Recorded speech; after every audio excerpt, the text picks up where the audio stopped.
네, 안녕하세요. 네, 우리 민족소득기 운동 정책 토론회 이제 좀 시작을 하겠습니다. 저기 온라인으로 참여하시는 분들 다 소리 잘 들리고 화면도 잘 보이시나요? 괜찮으시면 이렇게 채팅 남겨주시기 바랍니다. 예, 예, 3시가 되어서 오늘 우리 민족소득기 운동 매년 9월, 10월 달에 해왔는데요. 올해는 올해 2020 북쪽의 북한의 식량 상황과 주민 생활을 주제로 해서 오늘 정책 토론회를 1시간 반 내지 2시간 동안 진행토록 하겠습니다. 우선 저희 상임 대표님이 한번 계십니다. 최한규 대표님의 간단한 인사 말씀 한번 듣도록 하겠습니다.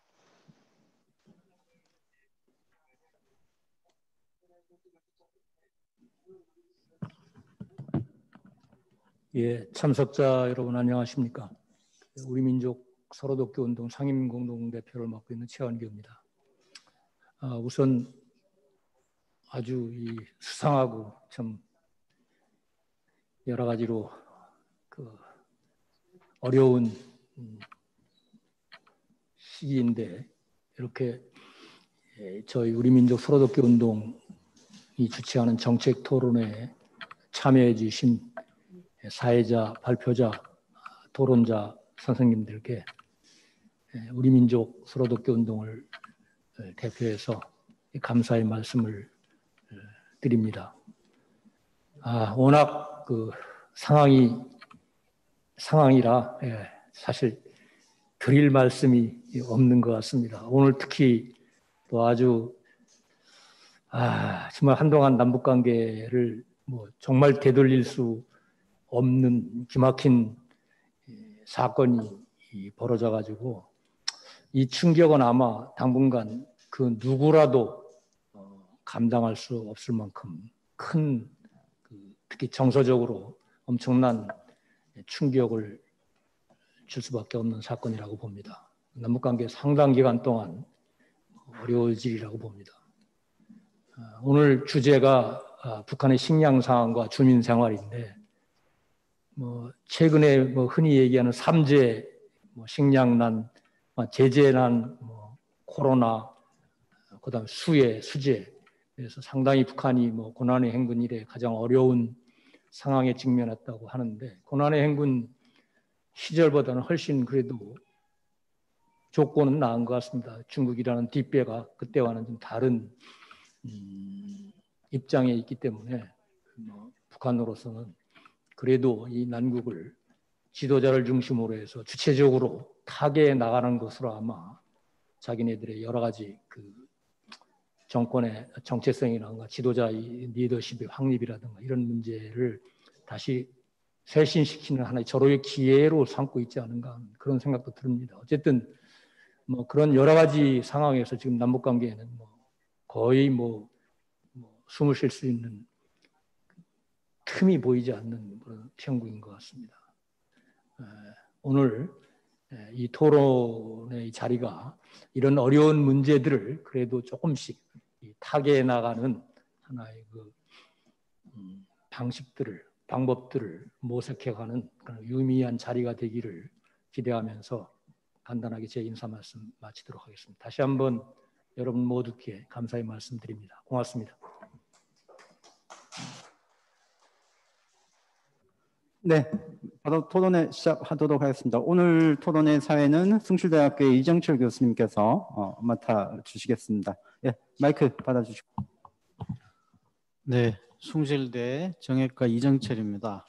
2020년 북한의 식량 상황과 주민 생활, 대북 제재, 코로나19, 재해 속 북한 주민들의 생활은 이라는 기획 세미나의 사회를 맡게 된 숭실대 정외과의 이정철입니다.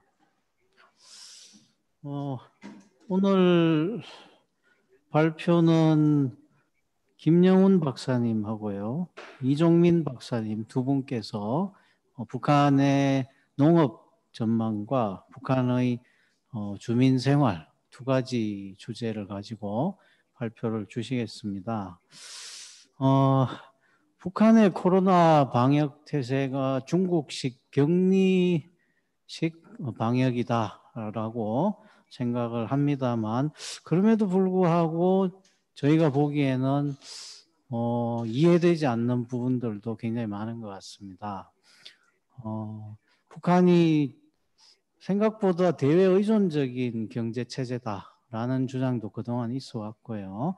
오랫동안 북한이 자력갱생 체제를 유지해 왔다라는 주장도 또 같이 있어 왔습니다. 코로나19 상황에서 스스로 저렇게 대외 관계를 단절하면서 여러 가지 재해를 지금 버텨나가고 있는 북한, 우리는 이걸 어떻게 평가할 것인가 라는 점에서 굉장히 중요한 세미나라고 생각을 합니다. 적절한 시기에 이런 세미나를 개최해 주셔서 우리 민족 서로돕기 운동의 그 기획력이 대단히 좀 평가받아야 되겠다 이렇게 생각을 합니다. 오늘 먼저 김용훈 박사님, 오랫동안 북한 농업에 대해서는 이 모든 전문가들을 아울러 가장 최고의 전문성을 갖고 계십니다. 김용훈 박사님께서 20분 동안 먼저 발표해 주시겠습니다.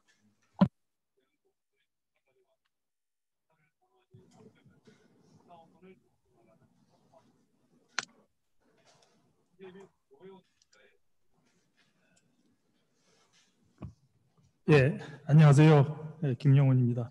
그 해마다 이맘때쯤 되면 항상 그 우리 민족 서로돕기 운동에서 이런 세미나를 개최하고, 그다음에 제가 간혹 발표도 하고 토론도 하고 또 청중으로 참가도 여러 번 했었습니다.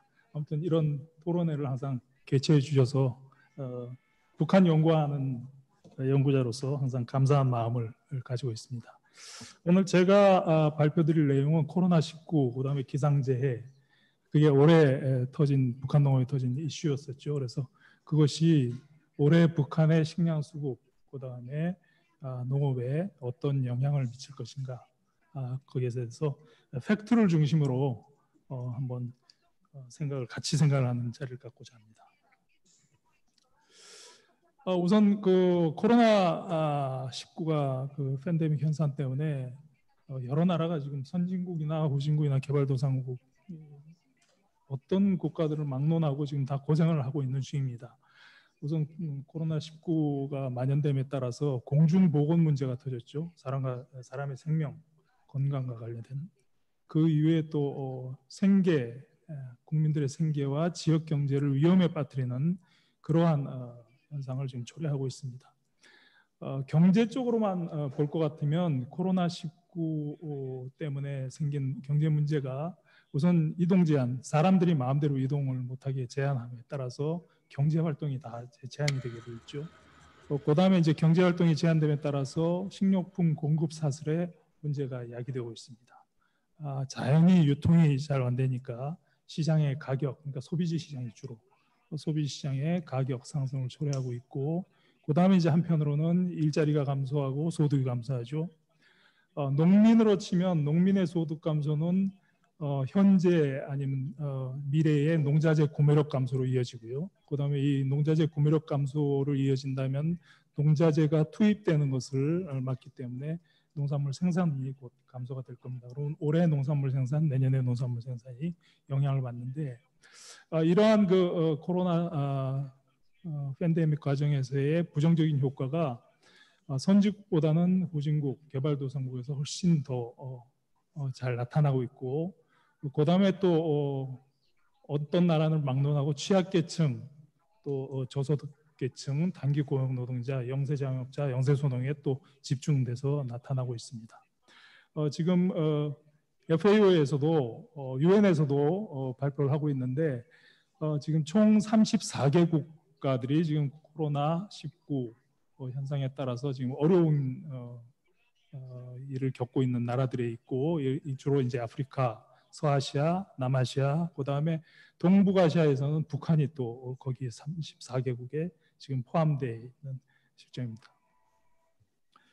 그런데 북한에 대해서는 앞에서 말한 여러 가지 경제적인 부정적 효과, 또 보건 상태의 효과, 이런 것들은 나타나지 않고 있어요. 그리고 또 북한이 실질적으로 코로나19가 북한의 코로나19 확진자가 있다고 발표한 적이 없습니다. 그러니까 확진자가 없다고, 공식적으로는 없다고 하고 있고요.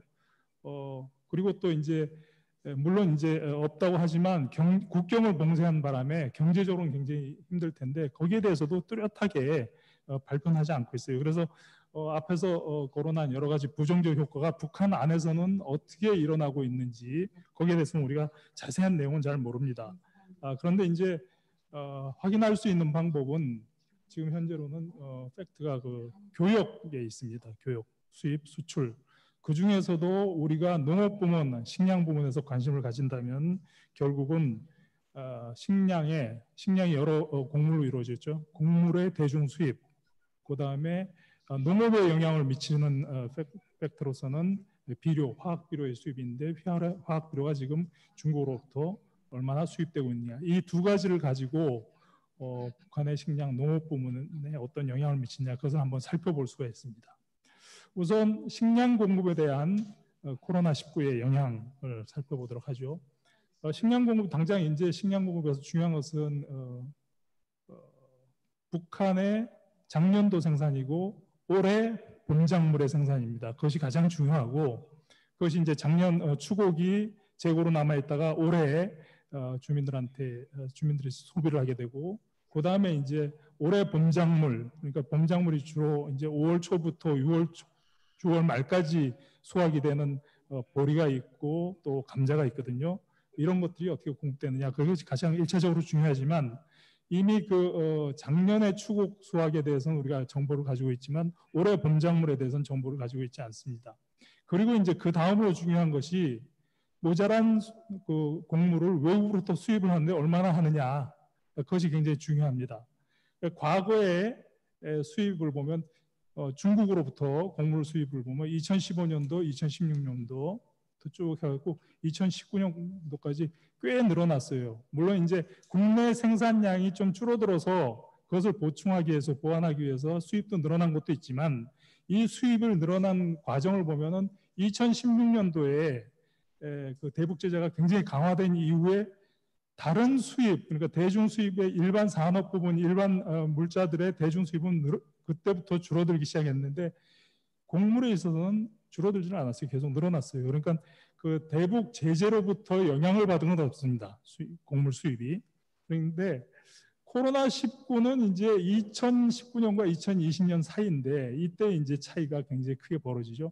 우선 지금 우리가 가지고 있는 통계 수치는 6월 말까지 그러니까 1분기와 2분기의 대중 곡물 수입량만 가지고 있는데 기존에 그러니까 2015년부터 2019년도에 그 1분기 아니 상반기에 곡물 수입량은 꽤 됐어요. 특히 2018년과 2019년도에 꽤 됐었죠. 43만 여기 꽤 됐었는데 지금 2020년도에 수입 상반기에 곡물 수입량이 뚝 떨어졌습니다. 2015년도에 한 40% 이하로 35% 정도로 떨어졌는데 이것이 바로 코로나의 영향이 아닌가 싶어요. 그러니까 이전 연도 생산의 차이로 인해서 2020년도에 곡물 수입 요구량이 결코 작진 않고 상대적으로 높은 수준이었었거든요. 그럼에도 불구하고 상반기에 중국으로부터의 곡물 수입량이 뚝 떨어졌다는 것은 이것은 코로나 팬데믹 때문에 나타난 현상이다. 그래서 코로나의 봉쇄 효과가 곡물 수입에 작용했을 개연성이 매우 큰 것으로 이 그림을 통해서 알 수가 있습니다. 그래서 이제 곡물 수입은 줄어들었는데 그렇다면 곡물 수입이 줄었다고 해서 북한 전체의 식량 수급상의 문제를 지금 가지고 있느냐? 지금 시장 가격이 문제입니다. 시장 가격을 보면 여기가 굉장히 중요합니다. 여기가. 그러니까 1분기의 시장 가격이 2020년도의 시장 가격이 어떻게 변했느냐. 그 다음에 2020년도 2분기의 시장 가격이 어떻게 변했느냐. 그것을 우리가 자세히 살펴보면 2020년도 1분기 시장 가격은 쌀, 옥수수, 밀, 그다음에 콩 이런 모든 곡물의 가격이 동반으로 상승했어요. 물론 상승한 폭은 그렇게 크지는 않지만 모든 곡물 가격이 상승한 것은 좀 드문 현상입니다. 1월달, 2월달, 3월달에 왜 그러냐면 보통 11월 초에 추곡이 수확이 되거든요. 11월 초에 추곡이 수확이 되면 11월, 12월 1월, 2월, 3월 정도는 그래도 식량이 부족하지 않은 시기입니다. 이때는. 왜냐하면 곡물 재고가 상당히 쌓여 있고 그것이 2월이 되기 때문에. 그래서 보통 1월 달, 2월 달 이 시기에는 특별한 일이 없으면은 식량 가격이 그냥 정체를 하거나 아니면 식량 가격이 오히려 낮아지는 그런 상태인데 2020년 1분기에 보면 식량 가격이 조금씩이나마 다 동반 상승입니다. 모든 곡물의 가격이 동반 상승이에요. 그러니까 결국은 코로나 때문에 국내 공급 상황은 어떻게 됐을지언정 수입이 급격하게 줄어들음에 따라서 그 충격을 받아서 국내의 곡물 가격도 영향을 받았다 이렇게 보여지는데 2분기는 그렇지 않습니다. 2분기는 일부 밀가루만 제외하면 또 다시 모든 곡물 가격들이 안정되는 형태를 보이고 있습니다.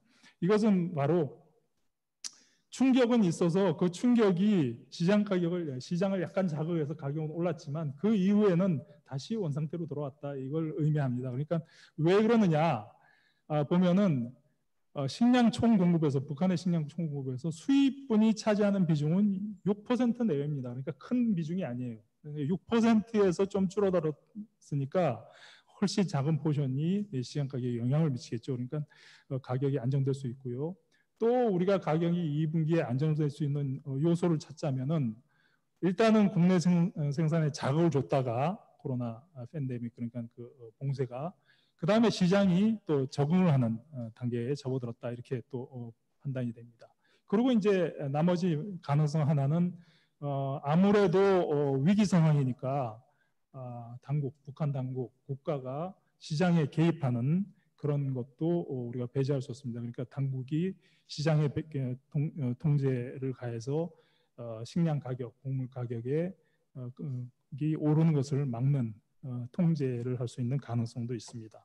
그것 때문에 이런 2020년에 1분기, 2분기의 시장 가격이 그렇게 형성되지 않나 보여지고 그 다음에 지금 현재의 식량 수급, 북한의 식량 수급에 그 코로나19 팬데믹의 통제에 관한 통제 때문에 일어나는 시장의 상황은 큰 변화가 없다. 이렇게 일단 잠재적으로 우리가 결론을 내릴 수 있을 것 같습니다. 그 다음에 이제 비료입니다. 비료는 이제 올해의 생산과 깊이 관련이 있죠. 북한 농업에서 비료가 굉장히 중요합니다. 특히 화학 비료가. 왜 비료가 중요하냐면 우리 한반도의 토양과 관계가 있어요. 한반도의 토양을 구성하고 있는 주요 성분은 어디서 오냐 하면 그 모암에서 옵니다. 모암이 한반도를 구성하고 있는 토양을 구성하고 주요 성분의 모암은 바로 화강암이에요. 화강암. 그런데 화강암의 성격이 어떠냐 하면 아주 양분이 풍부한 그러한 성격이 아닙니다. 그래서 화강암을 모암으로 한 우리나라 국토의 토양은 양분이 그렇게 많지가 않아요. 농업에 아주 불리합니다. 그러니까 우리나라 농사에서는 화학 비료가 상당히 오명을 좀 뒤집어 쓰고 있거든요. 토양을 산성화시킨다든지 그런 오명을 많이 뒤집어 쓰고 있는데 사실은 화학 비료의 도움을 많이 받아야 하는 우리의 농업 환경입니다. 그렇기 때문에 화학 비료가 굉장히 중요해요. 화학 비료가 충분히 공급이 되느냐, 투입이 되느냐, 안 되느냐에 따라서 농사가 많이 달라집니다. 그만큼 우리나라 화학 비료가 중요한데 북한도 마찬가지예요. 그렇기 때문에 농자재, 여러 가지 농업에 투입되는 농자재 중에서 가장 중요한 투입 요소를 골라라 그러면 화학 비료입니다. 화학 비료. 그래서 그만큼 화학 비료가 잘 공급이 되느냐 되지 않느냐에 따라서 그의 농사가 이제 좌지우지되는 경향이 있는데 화학 비료의 또 더 이제 중요한 게 화학 비료가 아까 우리가 그 식량은 총 공급에서 수입분에 의존한 비율이 한 6% 정도가 된다고 그랬는데 화학 비료는 60% 가까이 됩니다. 수입 화학 비료가 그만큼 비중을 크게 차지하고 있어요. 그래서 화학 비료의 수입에 영향을 준다면 비료 전체 공급량에 영향을 주고 비료 전체 공급량에 영향을 받는다면 농사에 영향을 주는 그런 상태입니다. 여기 보면은 2015년부터 2019년까지 전반기에 이건 전후반기 빗금치거든요. 1년 내내고 그다음에 이 아랫부분이 이제 전반기 6월까지의 비료 수입 액을 말하는 건데 지금 2020년에 보면은 2018년, 2019년에 비하면 뭐 3%, 4% 정도 지금 상반기에 그 정도밖에 수입이 안 됐어요. 그러니까 해외 수입분이 60%를 차지하고 있는데 비록 전체 공급량에서 그 해외 수입분이 작년, 재작년에 비해서 거의 뭐 수입이 안 됐다 한다면 지금 전체 비료 공급에서 큰 문제가 이제 발생한 거죠. 이 물량 전체 수입이 줄었다는 그것은 바로 코로나19에 대한 충격을 지금 비료 수입에 바로 직격적으로 받는다는 것을 의미하고요. 그 다음에 이제 전체 비료 공급 시장은 어떻게 되느냐? 그것은 한번 따져볼 필요가 있습니다. 그것은 이제 시장의 가격을 볼 수가 있는데, 이 점선 부분이 비료 시장 가격입니다. 여기서 재밌는 것은 2020년 1분기에는 그 비료 수입이 크게 줄은 것을 반영해서 폭등을 했습니다. 순식간에 두 배 가까이 비료 가격이 시장에서 올랐는데, 곡물과 같이 이렇게 곡물은 조금 올랐는데 이 비료는 많이 올랐거든요. 그런데 2분기에 보면 4월부터 6월까지 가격 동향을 보면 2분기엔 또 떨어졌어요. 비료 가격도 여기 끝에 오라졌죠, 밑으로. 이건 뭘 의미하냐? 왜 이렇게 떨어졌느냐? 비료 지금 1분기, 2분기의 수입이 거의 뭐 기존 수입의 4%, 5% 정도밖에 안 되는데 지금 2분기엔 비료 가격이 지금 떨어지고 있거든요. 그러니까 2분기 수입량이 굉장히 감소된 상황과 배치되는 그 결과가 나왔는데, 이거는 아직 잘 모르겠습니다. 잘 모르겠는데, 우선 급격하게 비료 수입이 1분기에 감소하니까 생산에 자극을 줬을 수 있습니다. 국내 생산에 자극을 줘서 국내 공급이 일시적으로 좀 증가했을 가능성이 하나가 있습니다. 이것을 왜 가능성을 배제하지 못하냐 하면 북한의 석탄 수출이 지금 거의 막혀 있거든요. 그래서 석탄을 아마 가스화해서 비료를 생산하는 공정을 오래전에 북한이 개발했는데, 그 공정, 그 가동 시설이 잘 돌아간다만 한다면 풍부한 석탄, 석유는 지금 수입이 많지 않아서 석유의 그 공급 여건은 어렵지만 석탄이 잘 공급돼 갖고, 그러니까 수출하던 것들이 국내로 공급이 되니까, 그렇게 된다면 석탄을 기반으로 한 화학 비료 생산이 좀 증가할 수 있을 가능성이 있고요. 그다음에 이제 곡물과 같이 당국이 또 굉장히 이건 관리해야 되는 품목이기 때문에 시장 가격을 통제해야 할 가능성도 있습니다. 또 하나 이제 조금 차이가 나는 것은 국제시장에서 거래되는, 여긴 주로 질소비료인데 국제시장에서 거래되는 질소비료는 요소비료, 유한비료 그래갖고 특정이 되어 있습니다. 그러니까 공정이 특정이 되어 있고 또 질소의 함량이 특정되어 있는 두 가지가 대표적으로 거래되는데, 북한 시장에서 거래되는 질소비료는 완전히 좀 달라요. 상품이 다릅니다. 그러니까 요소도 아니고 유한도 아니고 많이 다른 성분들이 섞여 들어간 그런 것들입니다. 그래서 이러한 가격이 이렇게 됐을 수도 있다라고 생각이 됩니다. 그 다음에 마지막으로 이제 기상재해입니다. 기상이변 굉장히 심했죠. 기상이변과 2020년 북한 농업인데, 이것은 기상재해는 지금 현재 식량수급, 뭐 농업, 주민생활에 큰 관련은 없을 겁니다. 올해 농사에 영향을 줘서 내년에 식량 공급, 농산물 공급, 그 다음에 그런 것들에 이제 작용을 할 텐데, 올해 북한 농업의 작황에 부정적 영향을 줄 수 있는 게 두 가지인데, 이제 비료, 수입 비료가 굉장히 감소했다는 거, 그 다음에 이제 여름철 기상 이변과 태풍에 따른 광범위한 재해 발생인데, 지금 문제가 되고 있는 것은 8월, 9월에 집중 강우, 그 다음에 태풍입니다. 8월, 9월 우리 남쪽도 마찬가지지만 8월달에 거의 비가 왔죠. 해를 거의 못 봤는데 거의 매일 비가 오고, 그래서 강우가 굉장히 많았고, 그 다음에 또 8월 초 두 번의 태풍이 연이어 있었고 9월 초에 또 두 번의 태풍이 연이어 있었는데 다 한반도를 직격했어요. 한반도를 직격했으면 북한도 영향을 받거든요. 물론 북한에 상륙한 것도 있죠. 항해 남북도 평안 남부들 상륙한 게 있었고, 그 다음에 남한의 부산 지역을 스치긴 했지만 또 북한의 청진 지역에 상륙한 태풍이 또 두 개나 있었고, 때문에 아마 이번 태풍이 상당히 피해가 컸을 겁니다. 전문가들도 올해 북한이 입은 재해가 2007년도에 입은 재해에 버금간다라고 해석을 하고 있습니다. 2007년도 상당히 심각했거든요. 우선 그 강우를 보면 이 그림이 참 재미있는 그림입니다. 여기 보면은 전년 예년 10년도보다 80%, 120%, 또 100%, 200%, 400%입니다. 그런데 북한의 곡창지대를 이루는 서남부, 평안남북도, 그다음에 황해도 이쪽을 보면은 예년의 8월 강수량이 예년의 200% 내지 400% 구간에 속해 있어요. 그러니까 비가 엄청나게 내린 겁니다. 굉장히 습하고 강우가 많고, 이 그림표를 보더라도 각 지역에 8월 달부터 9월 달까지의 예년보다 훨씬 높은 강우를 볼 수가 있어요. 이렇다면 굉장히 비가 많았다.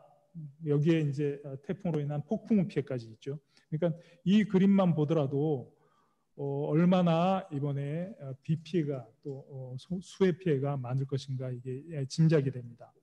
그리고 다음 것을 보면은 2010년대, 2007년까지 포함해서 북한의 주요 기상재해 피해인데, 북한은 보면 2007년부터 2010년대 보면 내내 홍수 피해, 가뭄 피해, 그것이 또 사람의 인명에도 피해를 주고 또 농업에도 피해를 많이 줬는데, 2020년이 어디에 비교가 될 수 있냐면 2007년에 비교가 될 수 있다. 2007년에 그 홍수 태풍이 전국적으로 지금 영향을 미쳤는데, 이때 2007년에 그 북한의 그 자연재해가 굉장히 역대 자연 중에서 가장 큰 걸로 기록이 되고, 지금까지 그것보다 더 큰 재해는 없었다고 기록됐었는데, 이때 사망 실종이 600명, 이재민이 90만 명이 발생할 때였습니다.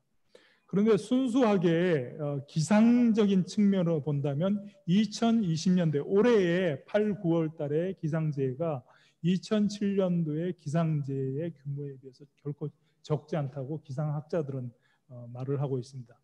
기록적 강우, 그 다음에 4차례 태풍이 상륙했다는 것. 물론 이제 2020년대, 올해의 기상 피해에 대해서 북한이 공식적으로 발표는 하지 않고 있지만 2007년도에 비견된다면 상당히 큰 피해가 아닐까 싶어요. 2007년도에 이런 피해를 입어서 북한이 발표하기를 농경지 22만 헥타가 피해를 입었다 이렇게 발표를 했습니다. 그때. 그러니까 거기에 준하는 피해라면 상당히 큰 피해겠죠. 올해도. 자, 이 코로나19와 식량 수급, 그다음 비료 공급, 기상재해와 북한 농업에 대해서 한번 요약을 한번 해보겠습니다. 상반기에 식량 수급에 관해서는 상반기에 곡물 수입량이 감소를 했습니다. 이 감소는 물론 이제 코로나19의 충격으로 곡물 수입 감소에 영향을 끼쳤을 개연성이 아주 높습니다. 그런데 1분기 곡물 가격은 상승했지만 2분기의 가격은 또 다시 안정화되고 있거든요. 이것은 2020년 곡물 수급에 큰 변화를, 코로나19가 큰 변화를 가져올 가능성은 낮다라는 것을 의미합니다. 그 다음에 이제 코로나19와 2020년 비료 공급을 보면 상반기에 대중화학비료 수입량이 격감을 했습니다. 이건 곡물 수입보다 훨씬 더 큰 폭으로 격감을 했고요. 명백하게 코로나19가 비료 수입에 영향을 받았다 이렇게 볼 수가 있습니다. 그리고 이제 총고금의 60%를 차지하는 수입의 감소가 전체 공급량 감소를 의미하게 되죠. 수입의 감소는 전체 비료 공급 부족을 가져오고 2020년 작황이 아마 여기에 영향을 받아서 감소할 것으로 예상이 됩니다. 그러면 2021년 역시 식량 불안에 시달릴 것이 예상이 됩니다. 거기에다가 이제 기상재해가 큽니다. 곡창지대의 기록적인 강우, 8, 9월 달에 기록적인 강우가 왔고, 그 다음에 4차례 태풍이 아무튼 북한에 커다란 영향을 미쳤습니다. 그래서 전문가들이 하면 2007년 수준의 버금가는 피해를 입었는데, 그 2007년 수준의 농사 피해를 보면 농경지 22만 헥타가 피해를 입었다. 22만 헥타를 피해를 입었다는 뜻은 다 잠겨서 22만 헥타에서 하나도 생산이 안 됐다라는 것을 의미하지는 않습니다.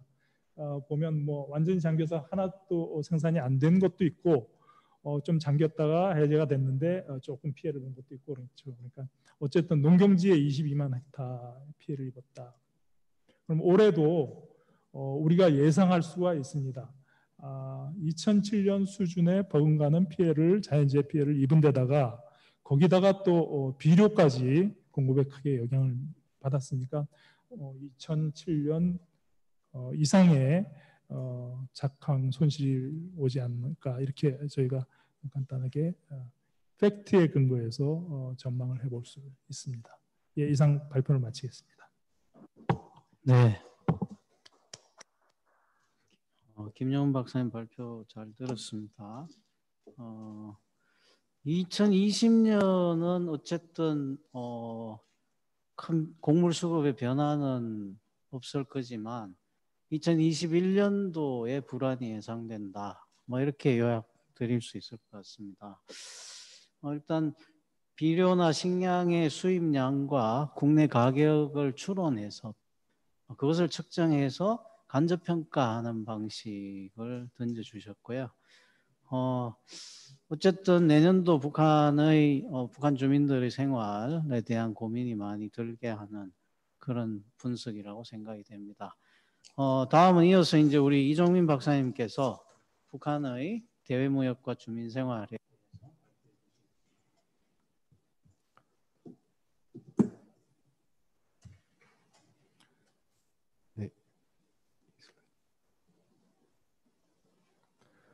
네, 안녕하세요. 한국은행의 이종민입니다.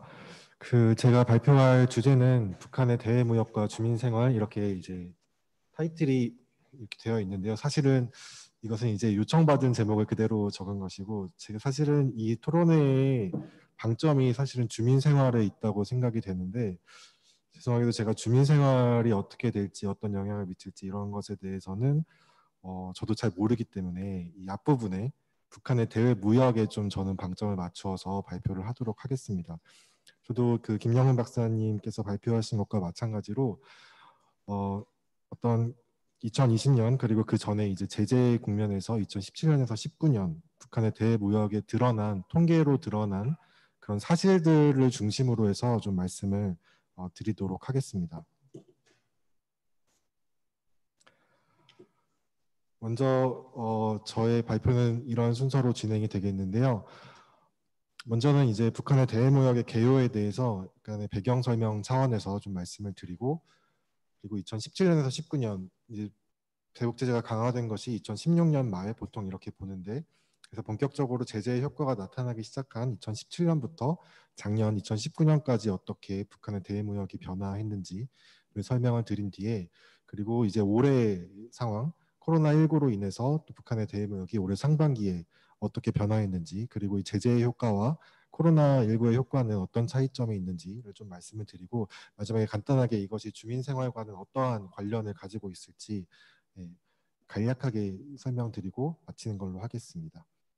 먼저 빠르게 배경부터 설명을 드리겠습니다.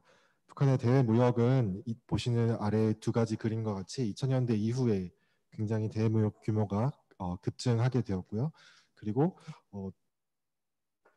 보통 무역액을 GDP로 나누었을 때 이것을 무역 의존도라고 평가를 하는데, 이것이 2010년대 들어서 한 50% 내외까지 상승한 것으로 추정이 됩니다.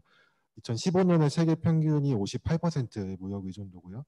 대표적인 경제 대국인 중국과 미국이 38, 28%인 것을 보면은 북한의 무역 의존도가 세계 평균, 세계 주요 국가와 근접한 수준으로 보인다. 이런 이야기가 되겠습니다. 상대 국가별로 나누어 보면 역시 국제관계 변화에 따라서 핵심 상대국이 바뀌어오는 모습을 보일 수가 있겠는데요. 90년대 이후에 이제 구소련이 해체되면서 기존의 구소련 국가들과 했던 그런 교역들이 많았지만, 이제 90년대 이후에는 한중일 3국 위주로 교역을 하게 되었고요.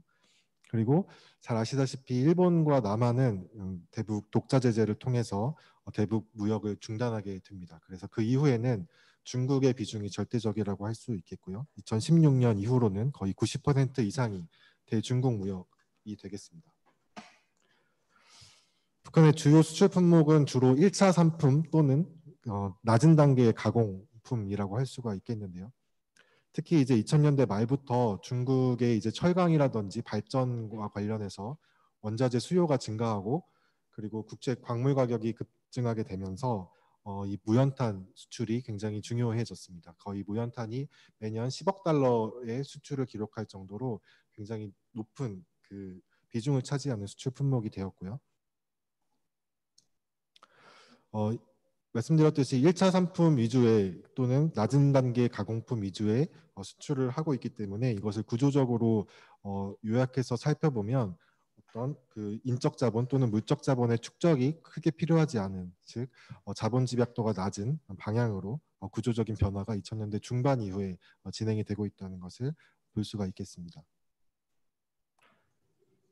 다음은 수입인데요. 수입은 수출에 비해서는 그런 특정 품목에 대한 집중도가 높지가 않고 주민 생활이라든지 산업 생산에 필요한 다양한 생필품, 다양한 중간재와 또는 자본재를 거래하고 있다고 볼 수가 있겠습니다. 순위를 살펴보면 화석 연료 수입이 가장 큰 비중을 차지해 왔고요. 그 외에는 섬유 원자재 그리고 산업 생산의 자본이 되는 기계 설비류, 식량 등이 주를 이루고 있습니다. 이것을 가공 단계별로 좀 살펴보았는데요. 아래 이제 오른쪽 표를 보시면 가공 단계별 대중 수입에 있어서 얼마나 큰 비중을 차지하는지 보실 수가 있겠는데요. 2010년대부터는 중간재 수입이 가장 큰 비중을 차지하고 있고요. 그리고 계속해서 증가하는 모습을 보여주고 있습니다. 반면에 이제 원자재나 자본재 같은 경우에는 감소하고 있는데요. 이는 앞서 이제 수출의 추세와 좀 관련이 있는 것으로 보이는데 수출이 광물이나 의류 집중화 현상이 심하게 나타나고 있기 때문에 이것과 관련해서 의류의 중간재 또는 이제 이런 낮은 단계의 가공품의 중간재들을 많이 수입하고 있는 것으로 보이고 크게 이제 자본이나 이런 것들은 필요가 없기 때문에 그런 것들은 좀 감소하고 있는 추세로 보이고 있습니다.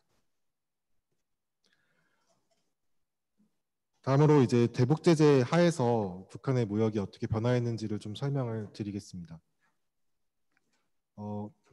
잘 아시겠지만 2016년 이후 5건의 유엔 그 안보리 결의안이 현재 대북 제재 국면에서 핵심적인 역할을 하고 있다고 할 수 있겠는데요. 2016년 이전과 이후에는 이 제재 대상과 타겟에 있어서 많은 변화가 있었습니다.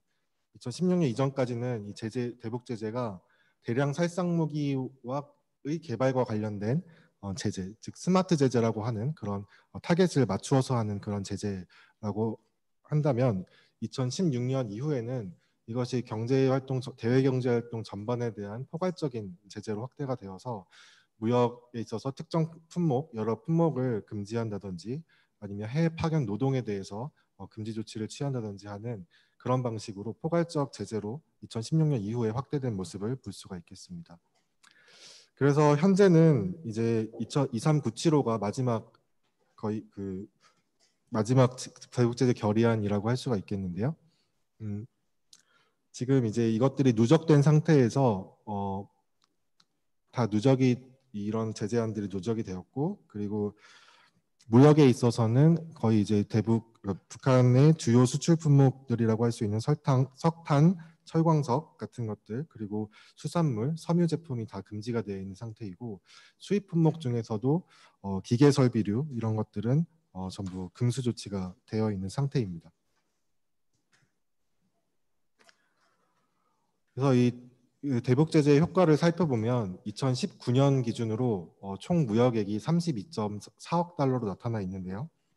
이것은 제재 강화 이전인 2016년에 65.5억 달러에 비해서 절반에 못 미치는 규모라고 할 수 있겠습니다. 2018년에 비해서는 2019년에 무역이 약간 증가하긴 했는데 이것이 이제 제재로 인해서 워낙 크게 감소했기 때문에 이것을 만회하기는 미미한 수준이라고 하겠고요. 그리고 이 대북 제재 효과라는 것이 수출과 수입에 있어서 굉장히 불균등하게 나타나는 모습을 볼 수가 있겠습니다. 수출에 있어서는 2016년에 28.2억 달러에서 2019년에는 2.8억 달러까지 하락한 것을 볼 때 거의 한 10분의 1 수준으로 감소를 하였는데 수입에 있어서는 기존에 30억에서 40억 달러 정도 규모를 나타냈던 것이 지금 2019년에도 거의 30억 달러에 근접하는 수준을 보이고 있기 때문에 수입에 있어서는 수출에 비해서 그렇게 효과가 크지 않다고 할 수 있겠습니다. 그래서 아까 말씀드렸듯이 북한이 굉장히 수출 구조에 있어서 광물이나 의류 이런 1차 상품에 대한 그 집중도가 굉장히 높은데 이런 품목들이 모두 직접적인 제재 대상으로 되어서 전면 금수 조치가 시행되고 있기 때문입니다. 그래서 이제 제재 이후에 수출의 품목의 구성이 어떻게 변화했는지를 말씀을 드리겠는데요. 이런 그 기존의 주요 수출 상품들이 금지된 상태에서 북한은 이제 제재 적용을 받지 않는 임가공 품목이라든지 아니면 지하자원 산물을 수출 증가시킴으로써 좀 이것을 타개해 보려고 하고 있는데 이전의 주력 상품에 비해서 그 규모가 매우 작기 때문에 이것이 잘 만회되지 않고 있다라고 볼 수가 있겠고요. 2016년 기준으로 보시면 석탄 한 가지 품목의 수출 금액이 11.8억 달러로 나타나 있는데 2019년의 최대 수출 품목은 시계입니다. 시계가 한 4,900만 달러 정도 수출하고 있기 때문에 굉장히 미미한 이전의 수출 품목들에 비해서는 굉장히 미미한 수준이라고 할 수 있겠습니다. 수입 품목의 구성도 약간 변화가 있었습니다. 이제 마지막 결의된 제재안 23975에서 기계 및 설비류 이런 것들에 대한 전면 금수 조치가 시행되었기 때문에 2017년에 중요한 수입 상품 중에 하나였던 텔레비전이라든지 화물차, 휴대폰 이런 것들이 다 전자기기 또는 설비류에 포함이 되어서 이런 것들이 수입이 금지되어 있는 상태이고 나머지 수입 품목들은 대부분 일정 규모를 기존의 규모를 유지하고 있는 것으로 볼 수가 있겠습니다. 특히 이제 일부 중간재 아까 말씀드린 시계가 이제 주요 수출 품목으로 떠올랐다고 했는데 그 시계의 중간재가 되는 시계 부품이라든지 아니면 식품류 이런 것들은 수입이 증가했습니다. 그리고 좀 특이한 것은 섬유류의 수출이 금지됐는데도 불구하고 섬유 원재료에 대한 수입은 여전히 유지되고 있다는 점입니다.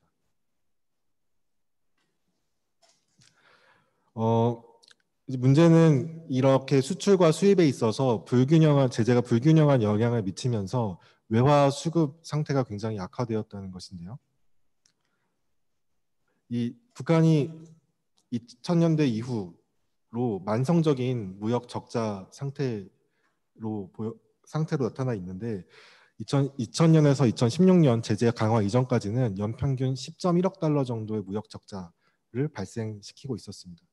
그런데 이제 북한의 외화 수지에는 무역 수지만 있는 것이 아니라 뭐 소득 수지도 있고 관광에 따른 서비스 수지라든지 이런 것들이 있기 때문에 이 10.1억 달러의 무역 적자를 어느 정도 만회해서 외화 보유고를 쌓아두고 있었던 상황으로 추정이 됩니다. 그렇지만 이것이 2017년 이후에는 20억 달러 이상으로 무역 적자가 확대되었기 때문에 외화 유출이 2017년 이후로 발생하고 있을 것으로 추정이 됩니다. 그래서 인용한 이 논문에 따르면 매년 한 15억에서 20억 달러의 외화 보유고가 2017년 이후에는 감소하고 있을 것으로 추정이 되고요. 그래서 제재 효과를 전체적으로 이제 무역에 미친 효과를 평가하면 2017년 이후에 제재 효과는 말씀드렸듯이 수입보다는 수출에 집중이 되어 있기 때문에 주민 생활에 미치는 영향력은 어떻게 보면 제한적일 수 있다는 것이고요. 특히 이제 쌀, 밀가루, 콩기름 같은 주요 식량 수입이 제재 이전에 비해 오히려 증가했고 기타 소비재 수입도 제재 이전과 비슷하거나 오히려 증가한 모습을 보이고 있는 품목들이 있기 때문에 주민의 소비 생활에 극심한 영향을 미쳤다 이렇게 보기는 어렵겠다고 할 수 있겠습니다. 다만 관건은 말씀드렸듯이 북한의 외화 유출 속도 또 외화 보유고의 감소 속도가 관건이겠는데요. 기존 연구자분들의 연구에 따르면 이제 북한의 2018년 말 외화 보유고가 25억에서 58억 달러로 추정이 된다는 이런 연구 결과가 있었는데 이 추정에 따르자면 지금부터 한 1에서 3년, 2020년 기준으로 1에서 3년 안에 북한의 외화 보유고가 고갈될 수 있겠습니다. 그리고 다른 연구에 따르면 2016년에 130억 달러 정도의 외화 보유고가 추정이 되고 있는데 이 추정에 따르자면 한 5에서 6년 정도 현재 수준의 수입을 유지할 수 있는 그런 규모라고 할 수 있겠습니다. 그래서 얼마나 빠른 속도로 이 외화 보유고가 감소하느냐가 이전까지 그러니까 이 코로나19 이전의 대북 제재 국면에서의 가장 큰 관건이었다고 할 수가 있겠습니다. 그런데 이 2020년에는 상황이 약간 바뀌었습니다.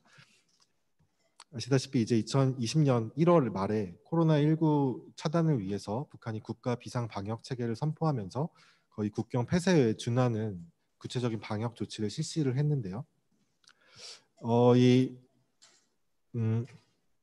주요 조치 일지를 보시면 1월 22일에 이미 이제 중국 여행사를 통해서 외국인 관광객의 입국을 잠정 금지했고요. 23일에 중국인 입국 금지가 시행이 됐습니다. 중국 이외 해외에서 최초로 확진자가 발생한 것이 1월 20일 무렵으로 나타나고 있는데요. 그렇게 본다면 북한은 굉장히 발빠른 이런 국경 봉쇄 조치를 내렸다고 할 수 있겠습니다. 이것은 어떻게 보면 오른쪽에 보이는 이 북한의 보건안보 환경과 관련이 있을 것으로 보이는데요. 존스 홉킨스 보건안보센터에서 조사한 세계 보건안보 지수에 따르면 북한은 질병의 식별이라든지 검사라든지 사후 조치 이런 것들에 있어서 거의 세계 최하위 수준의 보건안보 역량을 가지고 있는 것으로 조사가 되었습니다. 특히 감염병 발생 시의 대응 역량에 있어서는 조사 대상인 195개국 중에 최하위로 조사가 된 바 있습니다. 이렇게 이제 일단 국내 유입이 되게 되면 확산 시에 대응이 굉장히 어려울 것으로 예상이 되기 때문에 해외 유입 차단에 총력을 기한 것으로 이렇게 보이고요. 그래서 수출입이 이런 국경 봉쇄에 준하는 이런 조치로 인해서 굉장히 큰 타격을 입었다고 할 수 있겠습니다. 2020년 상반기에 북한의 대중교역액이 4.1억 달러로 나타나 있는데요. 이거는 2019년 대비 67% 감소한 수준이고요. 이미 2019년에도 제재로 인해서 많이 이제 대중무역이 감소한 상태였기 때문에 그 효과를 모두 합하면 상당한 폭의 감소라고 볼 수가 있겠습니다. 그런데 이 코로나19의 효과는 수출뿐만 아니라 수입에도 나타나고 있다는 점이 차이점이라고 할 수가 있겠는데요. 대중 수출이 70% 정도 감소했지만 대중 수입 역시 66.5% 감소하면서 수출과 비슷한 감소폭을 보여주고 있습니다. 이것을 2016년과 제재 강화 이전이 2016년과 비교하면 대중무역이 한 16.3%, 2016년 대비 16.3%에 불과한 수준이라고 할 수 있겠습니다. 월별로 보면 이 방역조치 강화 직후인 3, 4월의 경우에 90% 이상 대중무역이 감소하는 모습을 보여주고 있고요. 그리고 그 이후인 4월, 5, 6, 7월에는 약간 회복되는 모습을 보여주고 있지만 역시 작년 동월과 비교하면 큰 폭의 감소라고 할 수 있겠고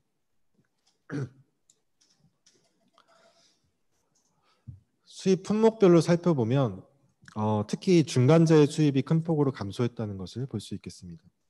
기존에 이제 2019년에 시계 부분품이라든지 타일류라든지 이런 것들이 상위를 차지하고 있었는데 이런 품목들의 수입이 80% 이상 감소하였고 김영훈 박사님께서 말씀하셨듯이 질소비료의 수입 또한 90% 이상 감소한 것을 볼 수가 있겠습니다. 반면에 식용유라든지 밀가루, 담배 같은 이런 주요 소비재 수입 같은 경우에는 전년 상반기 수준을 유지하거나 소폭 증가한 품목도 있는 것으로 나타나 있습니다. 소폭 증가한 품목들은 설탕이나 식용유 이런 품목들이 약간 증가한 것으로 나타나 있습니다. 수출은 반면에 2019년 비해서는 품목 구성의 변화는 뚜렷하게 나타나고 있지 않습니다. 이제 제재 강화 이후에 주력 수출 상품으로 떠올랐던 이 시계라든지 가발, 신발 이런 것들이 전반적으로 크게 감소했기 때문에 수출 품목 구성에는 큰 변화가 없겠습니다. 눈에 띄게 증가한 것은 간이 통관 물품 이런 것들인데요. 이것은 소규모로 이제 우편을 통해서 이제 보내거나 이런 품목들, 그래서 품목이 특정되지는 않지만 여행객들이라든지 해외에 거주하는 주민들을 통해서 오가는 물품들 이런 것들이라고 할 수 있겠습니다.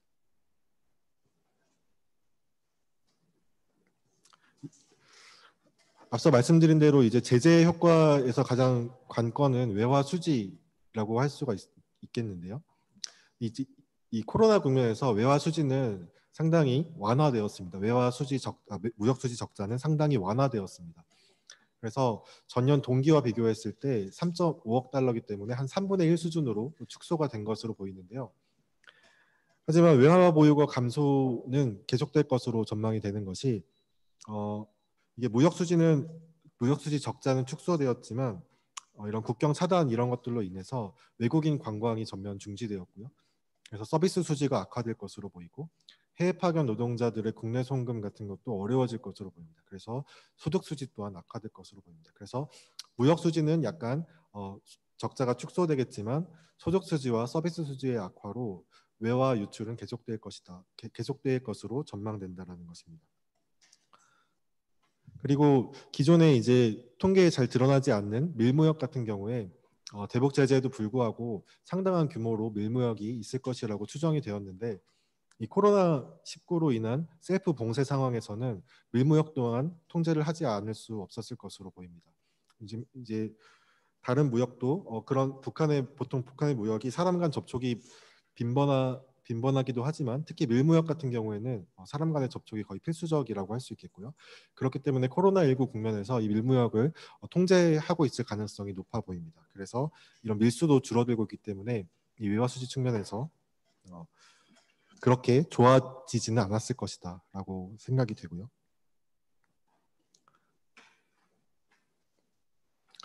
마지막으로 이것이 주민생활과는 어떤 관련을 갖고 있을지 간단하게나마 좀 전망을 해보도록 하겠는데요.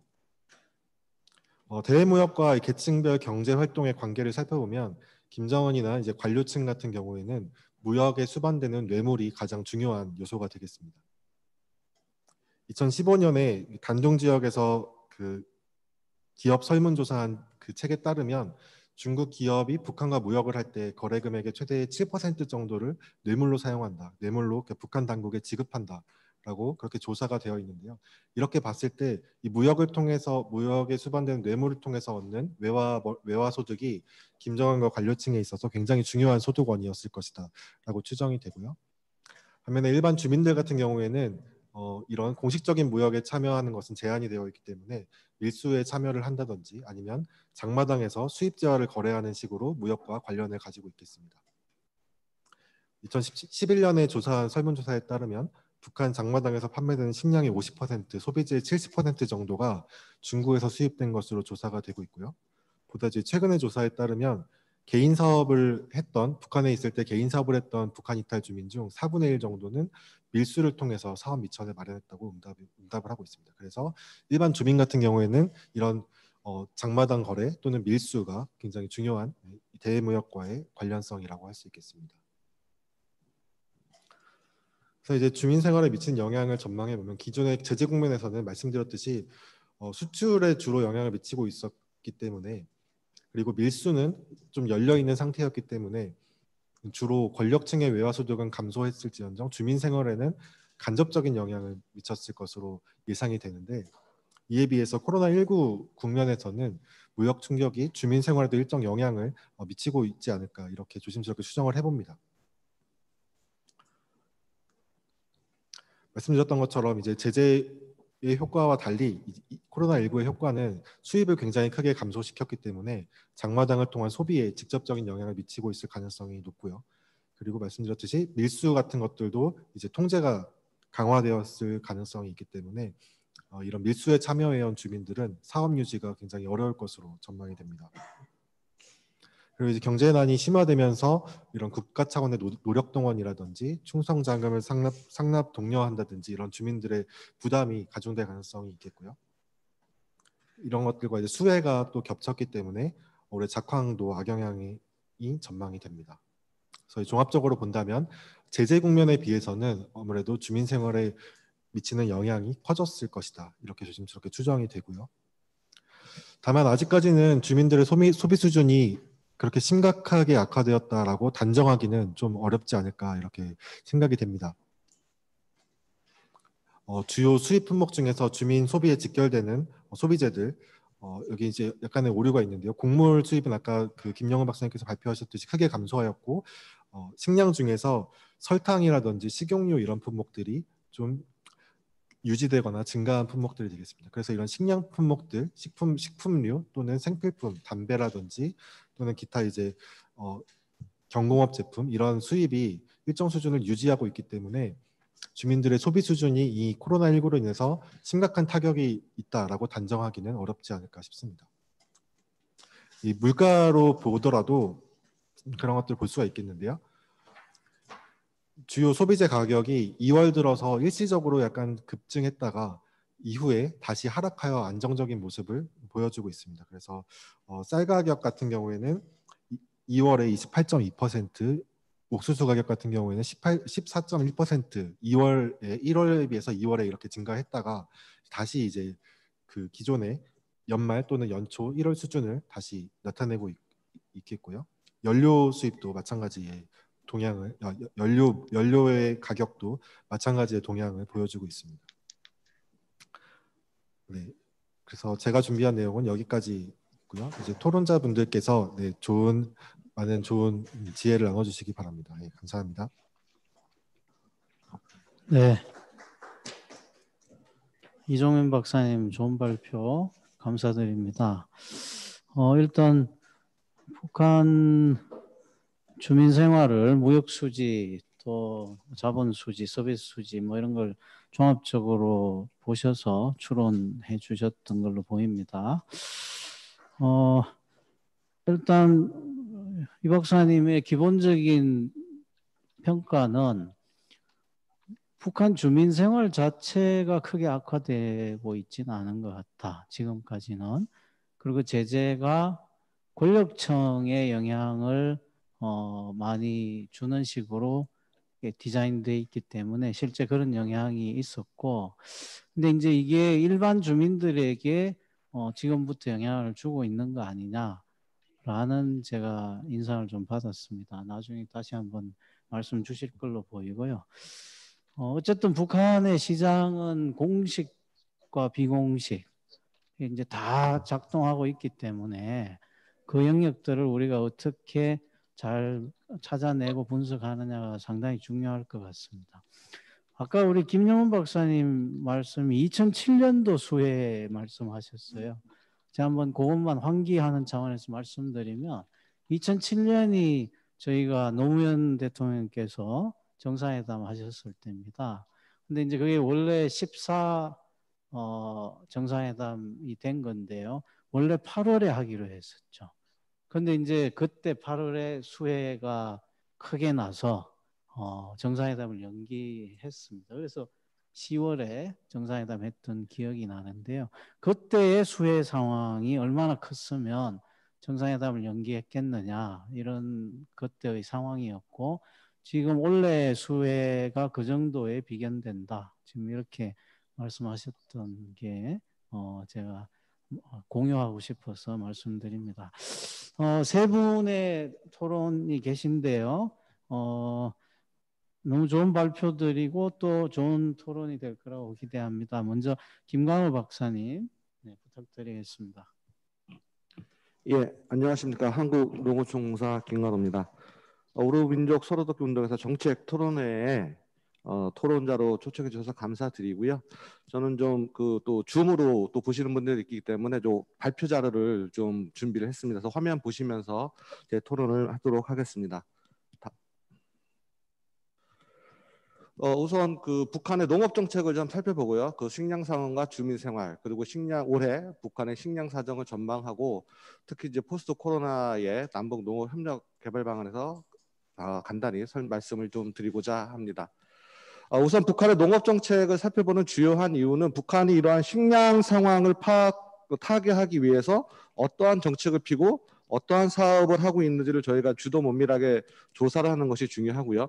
이것을 바탕으로 해서 향후에 뭐 인도적 지원이 되었든 개발 협력이 되었든 이 농업에서 상당히 그 중요한 부분을 차기 때문에 이 농업 정책을 살펴보는 것이 상당히 중요하다고 생각합니다. 특히 북한은 그 작년 2019년 중앙위원회 제7기 제5차 전원회의에서 식량 상황 문제 해결을 위해서 그 5가지 그 농업의 그 5대 요소에 대해서 발표를 하게 됩니다. 그 첫 번째는 그 당의 종자 혁명 방침을 생명성으로 틀어주고 철저히 관철하자. 그래서 비료를 적게 쓰고 그 피해 잘 견디는 우량 품종이라든지 종자 생산을 과학화하자고 하면서 그 실질적으로 뭐 여러 가지 우수한 품종을 개발했다고 북한 언론 매체에서 홍보를 하고 있습니다.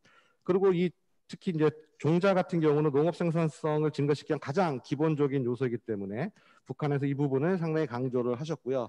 이것을 그 반영하듯이 그 8.15 경축사에서 문재인 대통령이 북한과의 품종 개발, 공동 연구 개발도 말씀을 하신 걸로 알고 있습니다.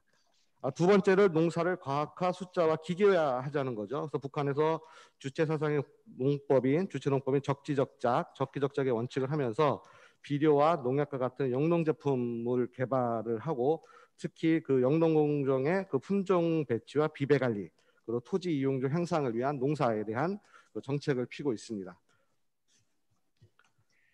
그리고 세 번째 강조하는 것은 새 땅 찾기 운동을 힘있게 벌려서 알곡 생산 면적을 결정적으로 늘리자는 것이죠. 북한은 남한에 비해서 벼 생산 면적보다는 반면적이 7대 3으로 반면적이 7이고 논면적이 3으로 상당히 좀 벼농사 할 수 있는 면적이 상당히 좀 작죠. 그러다 보니까 그 벼농사를 하기 위한 새 땅 찾기, 특히 간석지 건설을 넣어서 올해 약 한 10만 정도, 한 10만 헥타라고 하는데요. 그래서 그 간석지를 개간해서 새 땅을 찾아내자. 그리고 논뼈 재배 면적과 강냉이 재배 면적을 무조건 확보하기 위한 투쟁. 그리고 유실된 부집 땅을 복구하고 토지 정리를 해서 그 농업 생산성을 향상하기 위한 생산 인프라 정비 사업에 상당히 공을 들이고 있고요. 그래서 이런 것들을 좀 살펴보면 그 실적을 살펴보면 황해남도의 건설지 건설이라든지 뭐 저수지를 건설하든가 또 새 농경지를 약 3만 7천 불 확보하는 여러 가지 상황을 지금 진전을 하고 있음을 알 수 있습니다. 그리고 네 번째는 저수확지, 수확이 낮은 곳이죠. 거기서 알곡 생산을 늘리기 위해 대책을 세우는 것. 그래서 영농기술 개발과 과학적인 영농 방법, 특히 농사를 잘 짓기 위해서 이제 생산 기반 정비인데요. 그래서 비탈밭과 모래, 자갈, 그리고 냉습지 개량, 흙갈기 이런 것들을 사업을 강화해야 된다고 강조를 하고 있으면서 여기에 따른 사업들을 진행을 하고 있습니다. 다섯 번째는 농업 부분 사업에 대한 당적 지도를 강화하는 거죠. 그래서 농사는 농민 협동농장에서 북한 주민들이 농민들이 짓겠습니다만 이것을 관리 감독하는 그 사업 부분에 대한 당적 지도를 강화하자는 내용입니다. 그래서 농장원들의 의사와 이익을 존중하고 사회주의 분배 원칙을 구현하자. 그리고 농장원들의 주인의 입장에서 자체의 힘으로 농사를 짓도록 독려하자.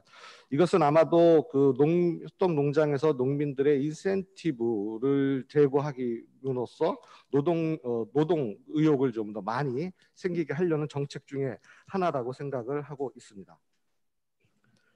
그래서 노동신문에 나온 그 주요 농업 기반 추진을 살펴보면 이게 증평 남새운실이라의 nem브라인데 그래서 이제 남새 채소를 많이 생산하는 곳이죠. 그래서 얼핏 보면 저희가 보고 있는 뭐 스마트팜 같은 형식을 갖고 있습니다만 그래서 여러 가지로 온도, 습도 그런 것도 얼마나 관리가 되고 이 시설물이 얼마나 잘 운영될지는 모르겠습니다만 북한에서 나름대로 지금 최신식의 시설 온실을 지구 운영을 하고 있다라는 것. 그리고 5월 초에 그 린 비료 공장, 여러 가지 화학 비료가 모자란다고 해서 자체적으로 해결하기 위해서 린 비료 공장을 세웠다는 것도 상당히 큰 의미를 가질 수가 있을 것이고요.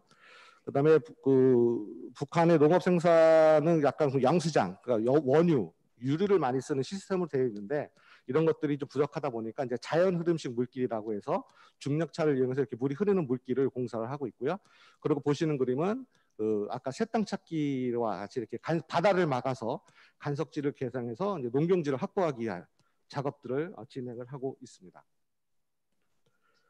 그래서 북한의 식량 수급치를 보면 지금 앞에서 쭉 말씀하셨습니다만 그 100만 톤을 넘은 적이 약 2000 고난의 행군 시대하고 2007년 아까 말씀하신 그 많은 면적이 침수됐을 텐데 그때가 상당히 많은 그 식량 수급이 부족을 했고 약 100만 톤 이상이 넘었었던 것 같습니다. 그래서 올해도 이런 그 자연재해로 인해서 북량 시장 문제가 상당히 좀 심각한 문제로 나타나지 않을까 좀 우려가 되고요. 그다음에 북한의 쌀 및 옥수수 생산 추이를 보시면 아까서 과거 연도로 보면 2000년대 감소 원인은 가뭄, 2007년은 수해, 2009년은 뭐 밭작물에 대한 습해나 뭐 여러 가지 농자재 부족으로 일어나는데 주요 원인은 자연재해에 의해서 영향을 많이 받는다라는 것입니다. 그래서 남북의 식량작물 생산성을 비교를 해보면 2000년 이후에 북한의 헥타당 식량작물 생산성은 약 한 2.5에서 2.8톤으로 남한 대비 한 52에서 67% 수준 그리고 남한의 한 85년도 정도 수준에 미치는 생산성을 보이고 있습니다. 그 FAO에서 북한의 양곡연도 2018년 11월부터 2019년 10월의 식량 통계를 보면 약 부족분이 약 136만 톤이고요. 좀 여기서 좀 주의 깊게 보는 것은 수확후 손실입니다. 수확후 손실이 약 87만 톤 정도이기 때문에 좀 수확후 손실의 양을 좀 많이 줄여도 북한의 그 부족한 식량 부분을 좀 더 채워지지 않을까라는 생각을 하고요. 특히 향후에 남북 농업 협력에 있어서 이 수확후 손실에 대한 부분도 저희가 좀 눈여겨봐야 되지 않을까라고 생각을 합니다. 그 2019년 작년의 식량 상황을 보면 미 농무부에서는 그 2018년 공부 생산도보다 약 12톤이 감소를 하고 있다고 하고요. 농촌진흥청에서는 약 2019년도에 464만 톤의 식량작물 생산량을 보였다고 이제 발표를 하고 있습니다. 그래서 북한의 월별 중앙배급체 평균 배급량은 약 북한 목표가 한 573g인데 현재는 한 여기에 반에 미치는 한 273g 정도가 배급제에 의해서 분배되는 것으로 나타나고 있습니다. 이것은 그 2019년도 통일연구원의 김석진 박사 연구팀이 발표한 건데요. 그래서 국제 비교를 통한 그 북한의 생활 수준을 살펴보시면 북한 지역별 계층 그 영유아 만성 영양 부족 비율을 살펴보면 도농 간 차이, 그래서 도시와 농촌을 비교했을 때 농촌이 도시에 비해서 8.8%가 상당히 열악하다. 그리고 지역별로도 그 평양과 양강도, 자강도 등 지방 지역적으로도 상당히 좀 차이가 많이 나타났다고 있다는 것이죠. 그래서 인도적 지원을 뛰어넘는 개발 협력 과제에서 민생 개선, 북한 주민들의 생활 향상에 직접 도움이 될 부분은 농업, 보건의료, 환경 분야 협력이라고 말씀을 연구 보고서에 나타났고요. 특히 농업 부분에 있어서는 식생활의 질적 수준을 높이기 위한 채소, 과일 등 원예 농업과 축산업을 지원하는 개발 협력 프로젝트가 중요하다라고 강조를 하셨고요. 특히 이제 코로나 때문에 이제 보건의료 부분도 상당히 중요한 부분으로 나타나고 있고요. 또 환경, 또 산림 훼손 이런 것들이 상당히 또 중요한 부분이기 때문에 이런 것들의 향후 좀 북한 주민의 생활 수준이 향상했을 때 이런 사업 부분도 좀 고민을 해봐야 되지 않을까 생각을 합니다. 그래서 이번 수해로 인해서 북한의 그 특히 이제 주민들이 살림집이라고 하는데 저희 주택이죠. 그런 것들이 많이 손상이 되는데 이제 이렇게 직접 이 공사 현장을 김정은 위원장이 찾아서 공사 현장을 독려하는 전경을 좀 보실 수가 있고요.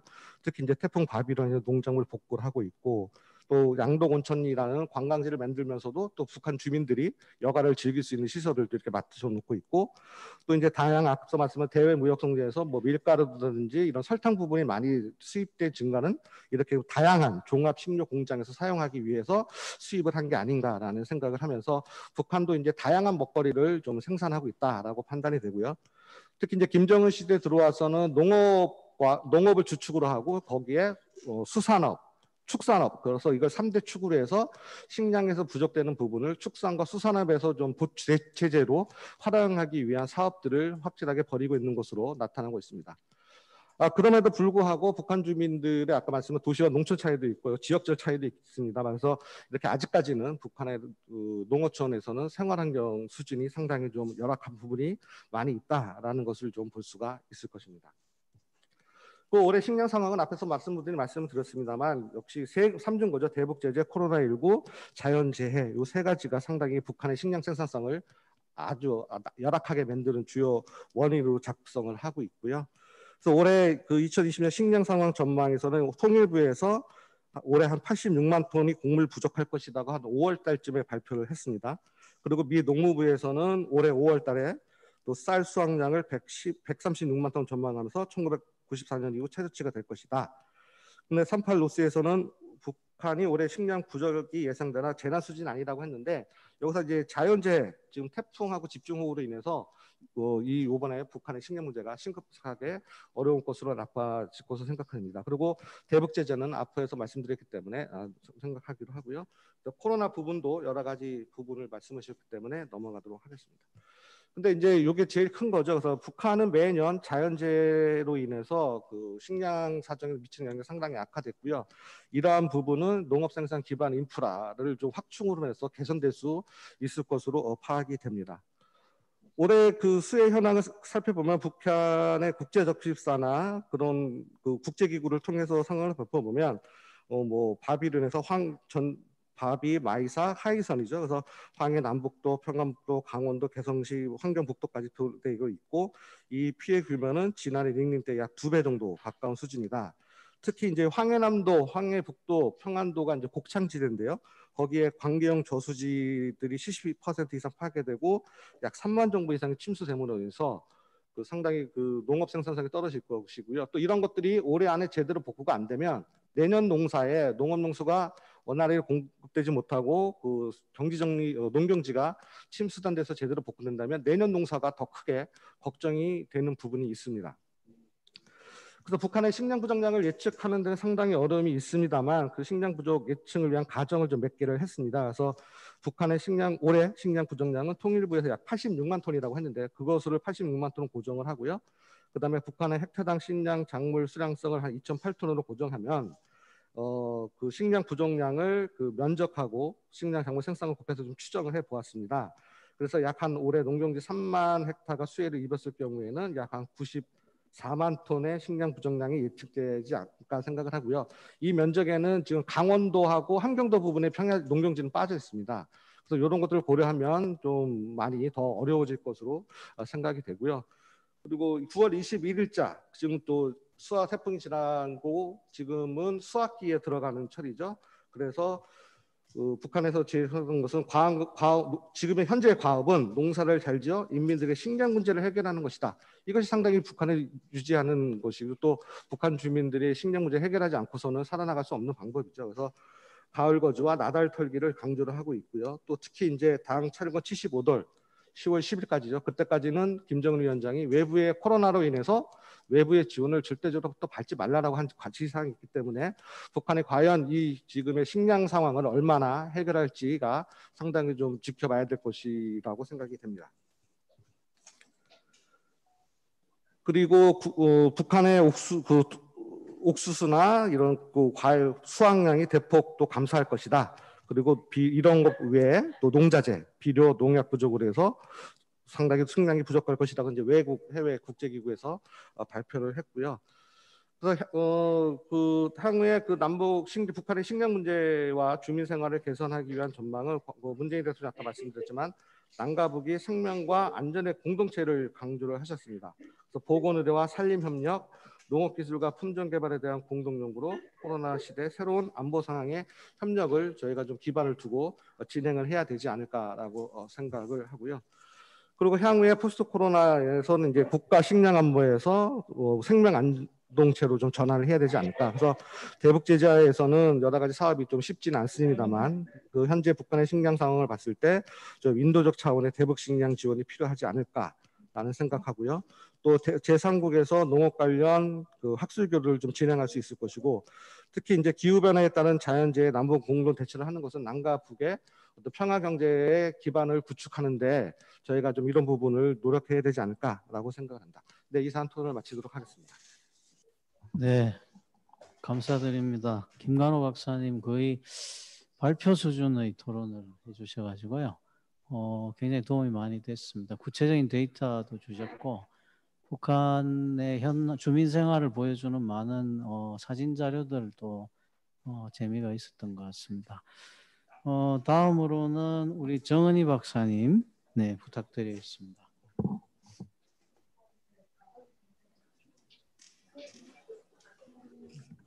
네. 좀 마스크 빼고. 네, 안녕하세요. 반갑습니다. 통일연구원의 정은입니다. 먼저 이렇게 어려운 시간에 의미 있는 자리에 초청해 주셔서 감사드립니다.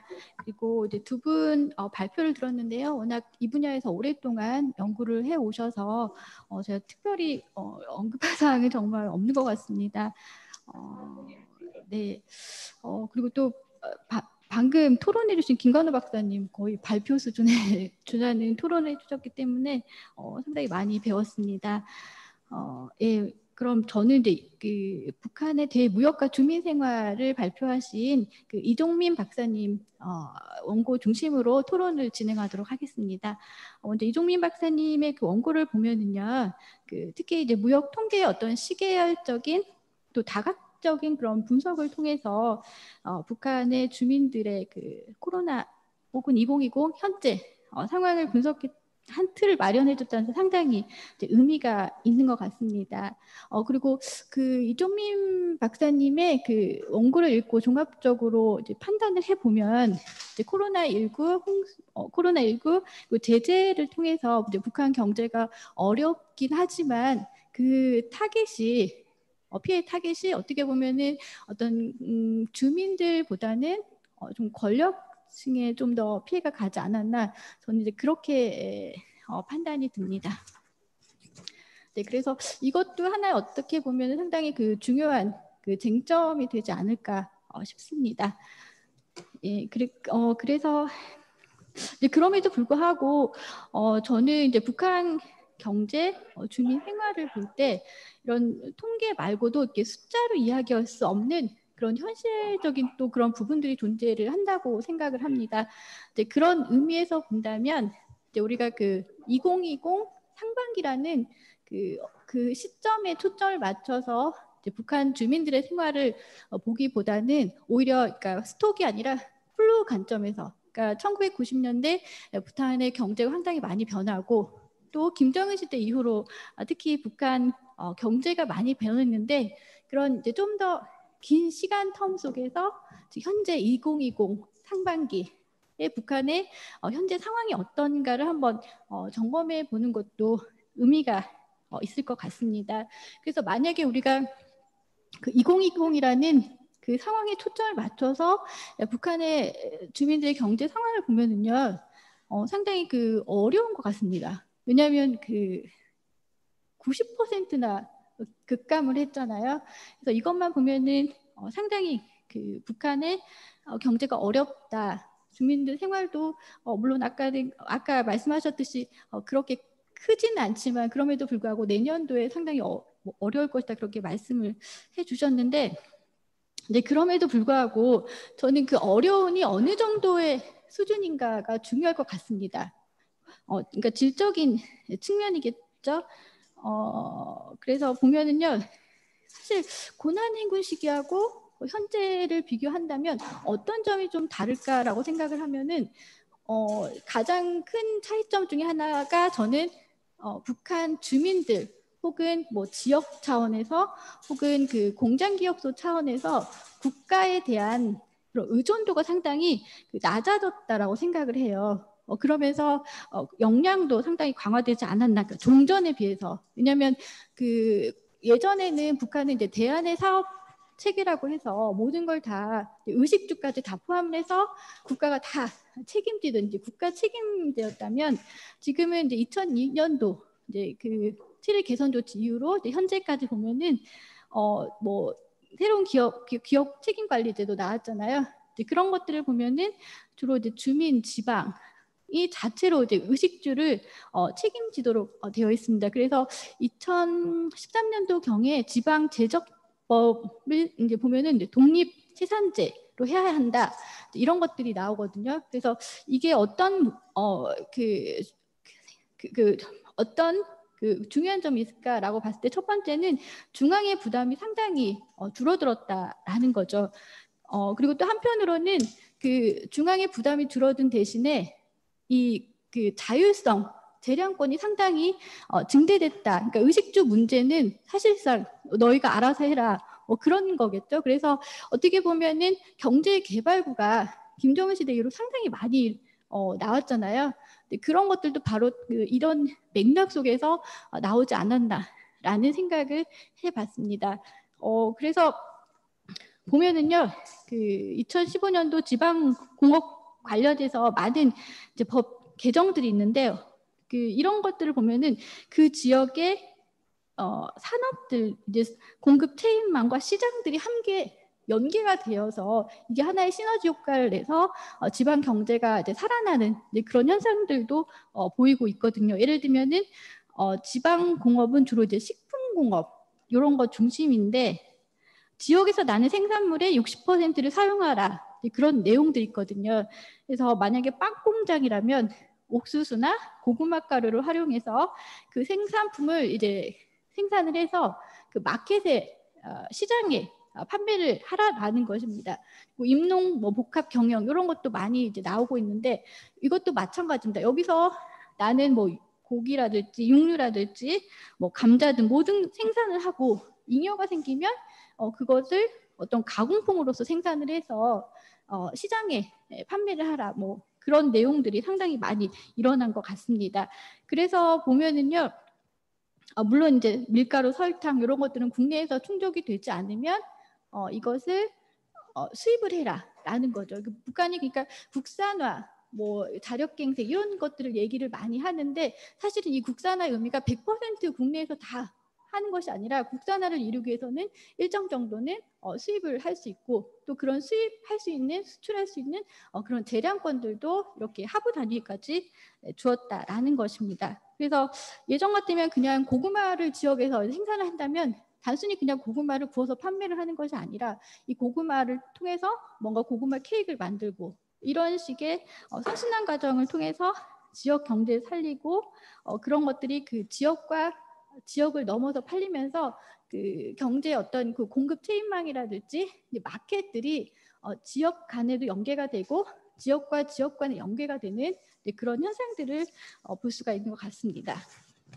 그래서 물론 이제 북한 같은 경우는 여전히 이제 식량 뭐 사정이 어렵고 경제가 어렵다고 하지만 김정은 시대 이후로 나타난 변화 중에 하나가 뭐 옥수수라든지 쌀 같은 경우는 오히려 그 수입이 줄어들고 반면에 이렇게 콩기름, 설탕, 밀가루 이게 바로 이제 과자를 만들 수 있는 3대 조합 중간재라고 할 수 있는데 이런 수입품이 상당히 많이 증가를 하고 또 한편으로는 또 그 예전에 없던 그런 뭐 고기, 육류 식당들이 상당히 많이 늘어난 이제 그런 현상들을 발견할 수가 있습니다. 이제 바꿔 말하면 북한은 그 상당히 그 무역이 급감을 했지만 국가에 대한 의존도는 상대적으로 감소를 했고 그만큼 어떤 그 내구력 이런 것들이 종전보다는 그래도 좀 더 높아지지 않았나라는 생각을 합니다. 근데 그런 측면에서 그 외화 보유고를 말씀을 해주셨는데 이렇게 북한 주민들의 혹은 지역들의 자립도가 그런 상황 올라간 그런 상황 속에서 이제 국가 차원에서 외환 보유고를 평가한다는 게 어느 정도 북한 경제에서 의미가 있는지 한번 생각해 보는 거가 좀 필요할 것 같습니다. 그리고 또 하나는 아까도 뭐 밀무역 말씀을 하셨는데 물론 그 코로나19로 인해서 상당히 그 급감을 했지만 그럼에도 불구하고 이 국경을 막은 것은 중국이 막은 것이 아니라 바로 북한이 자체로 막은 거라고 할 수가 있습니다. 그래서 이제 공식 그 루트를 통해서 통관에 잡히지 않는 그런 무역들이 또 존재할 것 같고요.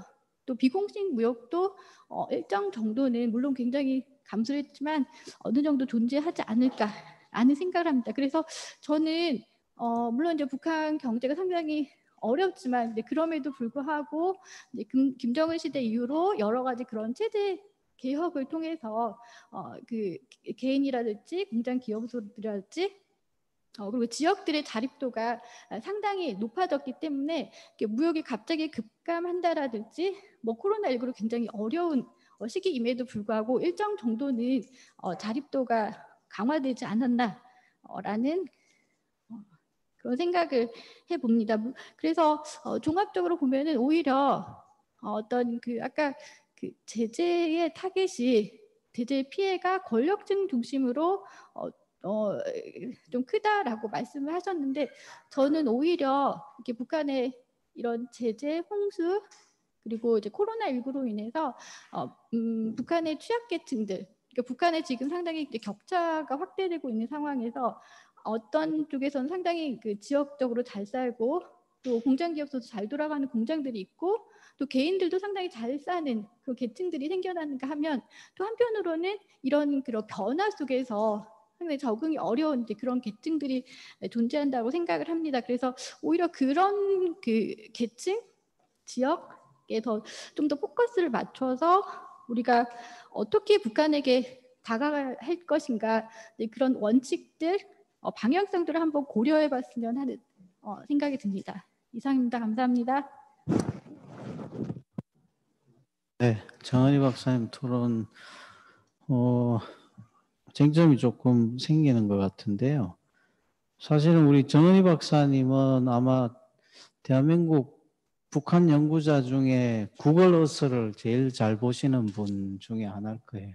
그 위성 사진으로 북한을 계속 분석하셔서 현황 변화들을 추적하시고 계시기 때문에 사실은 공식 통계에 잡히지 않는 그런 비공식 영역들에 대해서 연구를 많이 하고 계시고요. 또 북한 이탈 주민들 인터뷰도 상당히 많이 축적된 자료를 갖고 평가하시고 계십니다. 그런 점에서 이제 조금 공식 통계에 나타나지 않는 측면을 많이 지적해 주셨던 것 같습니다. 이후에 좀 토론하도록 하고요. 많이 기다리셨습니다. 이주성 총장님. 네, 대북협력민주단체협의회 이주성입니다. 학자분들의 그 연구 결과를 들으면서 답답했던 마음이 약간 풀리는 것 같습니다. 다행스러운 것은 북한은 어렵지만 북한 주민들에게 당장 큰 영향을 주지 않는다라고 하는 부분에 있어서의 안도감. 그러나 이것이 장기적으로 갔을 때는 상당히 어려움을 가질 수 있다라고 하는 불안감. 이 동시에 이 두 가지를 다 갖게 되어집니다. 그는 현장에서 활동하는 활동가입니다. 활동했던 부분에 있어서 경험을 기반으로 해서 좀 말씀을 드리면은요. 아까 김혜원 박사님 22만 정보가 수해 피해를 입은 것 같다라고 말씀하셨는데 북한이 98년 10월 1일 날 인민들의 먹는 문제를 감자로 해결하겠다고 감자 혁명을 얘기합니다. 그때 감자 재배 면적이 4만 7천 정보였어요.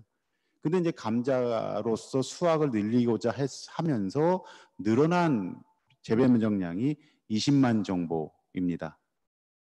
그러니까 식량 문제를 해결하겠다고 해서 감자 생산량을 늘린 건데 그 재배 면적이 20만 정보. 근데 수해 피해 입은 땅이 농경지가 22만 정보. 그러면 이것을 그냥 감자로만 환산할 경우에는 상당한 피해가 있을 수 있겠구나. 과거에 감자가 재배되어지지 않았을 때의 어려움을 겪을 수 있는 가능성도 있겠구나. 라는 생각을 좀 하게 되어집니다. 혹자들은 그렇게 얘기합니다. 이제 고난의 행군 시기로 다시 돌아가는 거 아니야 라고 얘기하는데 학자분들 말씀을 들으면 그건 아닌 것 같고요. 저 또한 거기에 동의를 합니다. 그 이유 중에 하나는 과거의 고난의 행군 시기에는 여러 가지 어려움이 있었지만 가장 어려웠던 것은 자연재해고 경제적 어려움이고 아까 최영 교수님 말씀하셨던 대로 중국에서 아니면 그 외부에서 누군가가 도와줄 사람이 없는 상황이었는데 지금은 누군가 중국 같은 나라들이 도와줄 수 있는 여지가 있고 가장 중요한 것은 정치적인 안정성이 있는 거 아닌가? 구심점이 있는 거 아닌가라고 하는 생각을 갖게 되어집니다. 김정은 위원장이 최근 애민 활동을 하기 위해서 전국을 돌아다니면서 수해 지역을 다니는 그 모습은 북한이 대외적으로는 핵이라고 하는 지렛대를 통해서 외교 전략을 피우지만 그것만으로는 부족한 거예요. 그러니까 인민들의 민심을 얻어야만 체제가 유지되어지고 정권이 유지해질 수 있다고 하는 것을 알게 되어진 게 아닐까. 그러다 보니 뭔가 자신 있게 인민들하고 친화적인 친화력을 그것이 쇼가 됐든 뭐가 됐든 정책적 방향이 분명히 있다라고 볼 수 있다라고 하는 건데 그랬던 김정은 위원장이 코로나 때문에 국정을 봉쇄합니다. 자기에게 분명히 어려움이 있을 거라고 하는 것을 가상하고 예측했음에도 불구하고 봉쇄했다라고 하는 것은 여러 가지 이유가 있을 것 같습니다.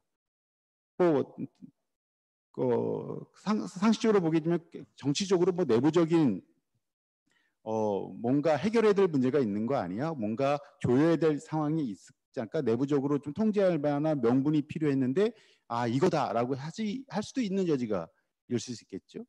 그 다음에 어차피 코로나기 때문에 예방 이야기라고 하는 측면에서는 당연히 국정봉사할 수 있는 방법밖에 없다. 그렇기 때문에 국정봉사하는 거다라고 또 얘기할 수 있겠습니다. 그런데 저는 그것도 그건데 실질적으로는 그나마 이것이 무모한 정책이 아니라 뭔가 대안 있는 정책을 가지고서 나름대로 자신감이 있었기 때문에 그런 걸 펼칠 수 있지 않았을까라고 하는 생각을 갖게 되어집니다. 그것은 우리가 모르는 북한 내부에 우리가 알지 못하는 어떤 상황들이 있을 건데 근데 그들 스스로는 이것을 자신감 있게 극복해낼 수 있다라고 하는 그런 안에서의 국경 폐쇄이지 않았을까라고 하는 생각도 감히 좀 해봅니다. 그런데 수해가 온 겁니다. 그건 또 다른 영역인 것 같습니다. 예측했던 것보다 더 가중되어지는 어려움이 그들에게 있었을 때는 당장은 그것이 보여지지 아니하지만 장기적으로는 어쩌면 내년서부터는 그런 어려움들이 피부로 와닿을 수 있는 상황이 아니겠는가라고 볼 때 좀 염려가 되어지는 부분이 있는데, 그 염려가 되어지는 부분은요, 권력층의 어려움이 아니고요, 주민들에 대한 어려움이고 어린이들에 대한 어려움을 저희들은 볼 수밖에 없습니다. 북한 내부가 상당히 많이 여러 가지로 극복해가는 과정 속에서 생기는 것이 양극화입니다. 지역 간의 어려움이, 격차가 생기기 시작했고요. 계층 간의 어려움이 생기기 시작했습니다. 농촌과 도시 간의 어려움이 발생하기 시작한 거죠. 시장이 생겨가지고 시장을 통해서 그들이 식량을 수급할 수 있는 방법이 생겼습니다. 그런데 시장에 접근하지 못하는 취약계층이 생기기 시작할 수 있다는 거죠. 그들에 대한 도움을 우리가 필요로 하고 그들을 지목하고 그들을 목적으로 우리 인도적 지원 사업이 전개되어져야 되는 거 아닌가라고 하는 생각을 저희 민간단체들은 하고 있습니다. 북한은 자력경쟁을 얘기합니다. 정면 돌파를 통해서 그들의 문제를 스스로 해결하겠다고 얘기합니다. 그럴 수 있었던 것은 과거의 고난행군 시기에 국제사회와 한국 NGO와 한국 정부가 그들을 도왔기 때문에 가능한 일이었습니다. 그들 스스로가 스스로의 문제를 해결하겠다고 나서는 것조차도 저희의 성과일 수 있습니다. 근데 다시 한번 어려움을 겪을 수 있는 과정 속에 있을 때에 우리가 집중하는 것은 권력층이 아님을 다시 한번 말씀을 드리고, 어린이들과 취약계층들에 대해서 그들과 함께 통일시대를 살아가야 될 우리의 미래 세대들에 대해서 우리의 것들을 나눌 수 있는, 우리와 그들과 함께 하겠다라고 하는 그런 메시지를 북에다 계속 줘야 될 필요가 있다라는 생각을 가지고 있고요. 그런 측면에서 민간단체협의회는, 대북협력 민간단체협의회는 지금 상황을 예의주시하고 있습니다. 그래서 북한에서 여러 가지 어려움이 있을 경우에 우리가 무엇을 할지에 대해서 준비하고 있고, 그들이 요청할 때에 국제사회와 연대하고 민간 협력을 통해서 협력하고 도울 수 있는 방법들을 강구하고 있습니다. 남북관계가 상당히 어렵고 오늘도 여러 가지 일들이 벌어지고 있습니다. 그럼에도 불구하고 인도적 지원은 정치적 군사적인 영향에서 벗어나서 독자적으로 북한의 아이들의 문제, 한반도의 아이들의 먹는 문제, 생존권의 문제, 건강의 문제에 있어서는 최선을 다해서 그 일을 해나가려고 합니다. 그것이 우리의 의무이고 우리의 책무성을 다하는 일이라 생각을 합니다. 오늘 좋은 의견 주시고, 그리고 저 또한 이 좋은 자리에서 많은 공부를 할 수 있게 되었습니다. 이런 자리를 만들어 주신 우리 민족에 감사드리고 발제해 주신 분들께 다시 한번 감사드립니다. 이상입니다. 네. 네. 이총장님께서 이제 쭉 정리를 해주셨고요. 토론이 이제 조금 한 30분 시간이 남는데요. 며칠 전에 국가안보전략연구원에서 퍼펙트 스톰이라는 표현을 썼습니다. 북한의 여러 가지 이 재해, 수해, 식량난, 외화난, 이게 동시에 몰아치어서 위기가 올지도 모르겠다라는 보고서가 나왔습니다. 아마 오늘의 이 토론에는 그런 급박한 상황이 올 것이냐, 또 온다면 우리는 어떻게 대응할 것인가 라는 데 아마 초점이 있는 것 같습니다. 근데 이제 오늘 발표하신 분들이나 토론하신 우리 선생님들의 기본적인 판단은 급박한 퍼펙트 스톰이 올 것 같진 않다라는 생각들을 하시는 것 같고요. 그럼에도 불구하고 우리 김용훈 박사님 말씀처럼 내년도 상황은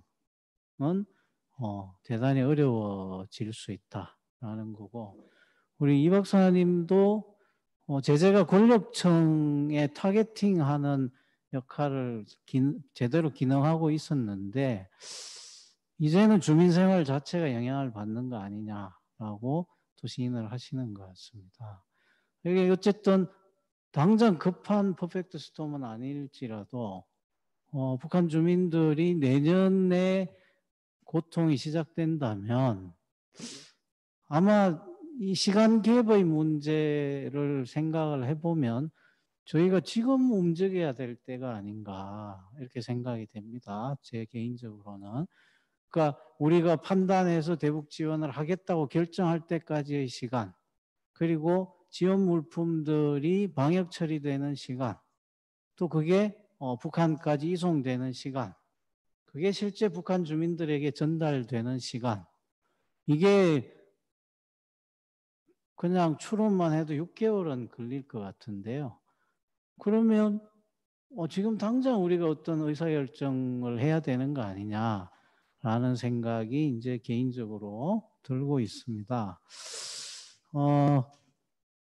뭐 제가 방금 말씀드린 부분과 관련해서는 나중에 우리 김 박사님께서 대북 식량 지원의 과거 경험을 한번 말씀해 주시고 그런 시간 문제라든지 이런 것들을 한번 얘기해 주시면 좋겠고요. 그 다음에 이제 우리 이 박사님께서는 우리 정은희 박사님 지적하신 그 비공식적인 시장 문제라든지 또 그런 문제들이 빈부격차 확대에 영향을 주고 있는 상황을 어떻게 평가할 수 있는지, 그게 얼마나 심하게 지금 주민 생활에 영향을 줄 건지, 뭐 원래 식량 문제라든지 뭐 태풍 문제라든지 뭐 그런 말씀을 좀 해주셨으면 좋겠습니다. 제가 이렇게 질문 드리는 거는 토론하신 분들이 다 발제형 토론을 하셔가지고 이게 약간 질문들이 형성이 되는 것 같지 않아서 제가 그렇게 부탁드리겠습니다. 먼저 이 박사님 간단히 답 주시죠. 네, 그 정은희 박사님께서 토론해 주신 내용 굉장히 인상 깊게 잘 들었고요. 제가 이제 통계 자료를 위주로 좀 말씀을 드렸는데 제가 많이 이제 통계 자료를 통해서 놓칠 수 있는 부분들을 잘 정리해 주셔서 감사하게 생각합니다. 먼저 이런 비공식 시장이라든지 비공식 무역 활동 이런 것들에 대해서 질문하셨는데 사실은 제가 이거에 대해서 뭐 드릴 수 있는 말씀이 많지는 않을 것 같습니다. 아무래도 저는 이제 데이터를 위주로 분석을 하고 있는 그런 역할을 하다 보니까 이런 부분들에 좀 약한 것들이 있는데, 아무래도 제가 말씀드린 부분이 그러니까 제재나 이런 부분들이 권력층을 타겟팅했고 그래서 주민들에게는 아예 영향이 없었다 이런 말씀을 드리는 것이 아니고요. 사실은 당연히 이제 주민들에게도 영향이 있었겠지만 그 영향이 우리가 생각하는 것만큼 크지는 않을 수 있다라는 말씀을 드린 것이고, 이것이 이제 비공식 시장이라든지 아까 말씀하신 그런 자율적인 시장 활동들 이런 것들로 인해서 뭐 북한 경제 내구력 문제 이런 것들이 좀 강화된 그런 부분들이 충분히 있을 수 있다고 보여지고요. 그래서 사실은 사실 제재만으로도 굉장히 통계적으로 보면 북한 경제가 상당히 어려웠어야 맞는 것이고, 그리고 뭐 경제 성장률로 보더라도 한국은행에서 추정한 결과에 따르면 2017년, 18년이 마이너스 3.9%, 마이너스 4.1% 이렇게 나왔던 것을 보면은 굉장히 큰 하락이거든요. 사실 어떻게 보면.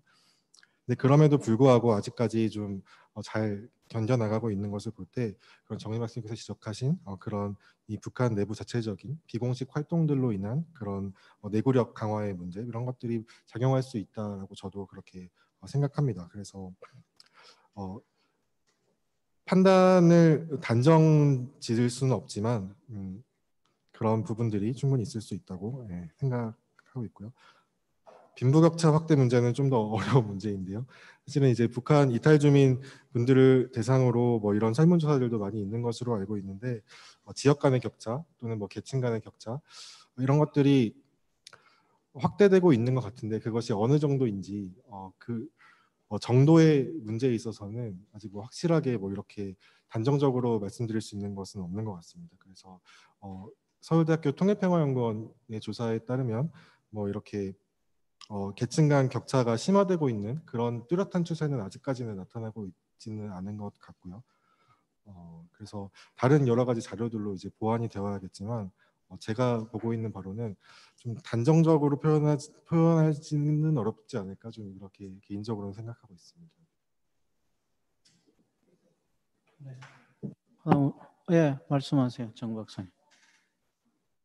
종합해서 말씀드리면 이게 하나의 어떤 비공식 부분의 확대라고도 할 수 있지만 한편으로는 이제 시장 활동을 통한 비공식 부분의 확대도 있지만 또 다른 한편으로는 어떤 정부의 제도 변화를 통한 경제 효율성의 증대 그리고 경제 주체들 예를 들면 중앙뿐만 아니라 지방이라든지 혹은 각 기관 기업소의 뭐 노동자까지 포함해서 이런 주체들의 어떤 자립 역량 강화 그런 부분까지도 다 포함해서 제가 말씀을 드렸습니다. 감사드립니다. 네, 다음 우리 김 박사님.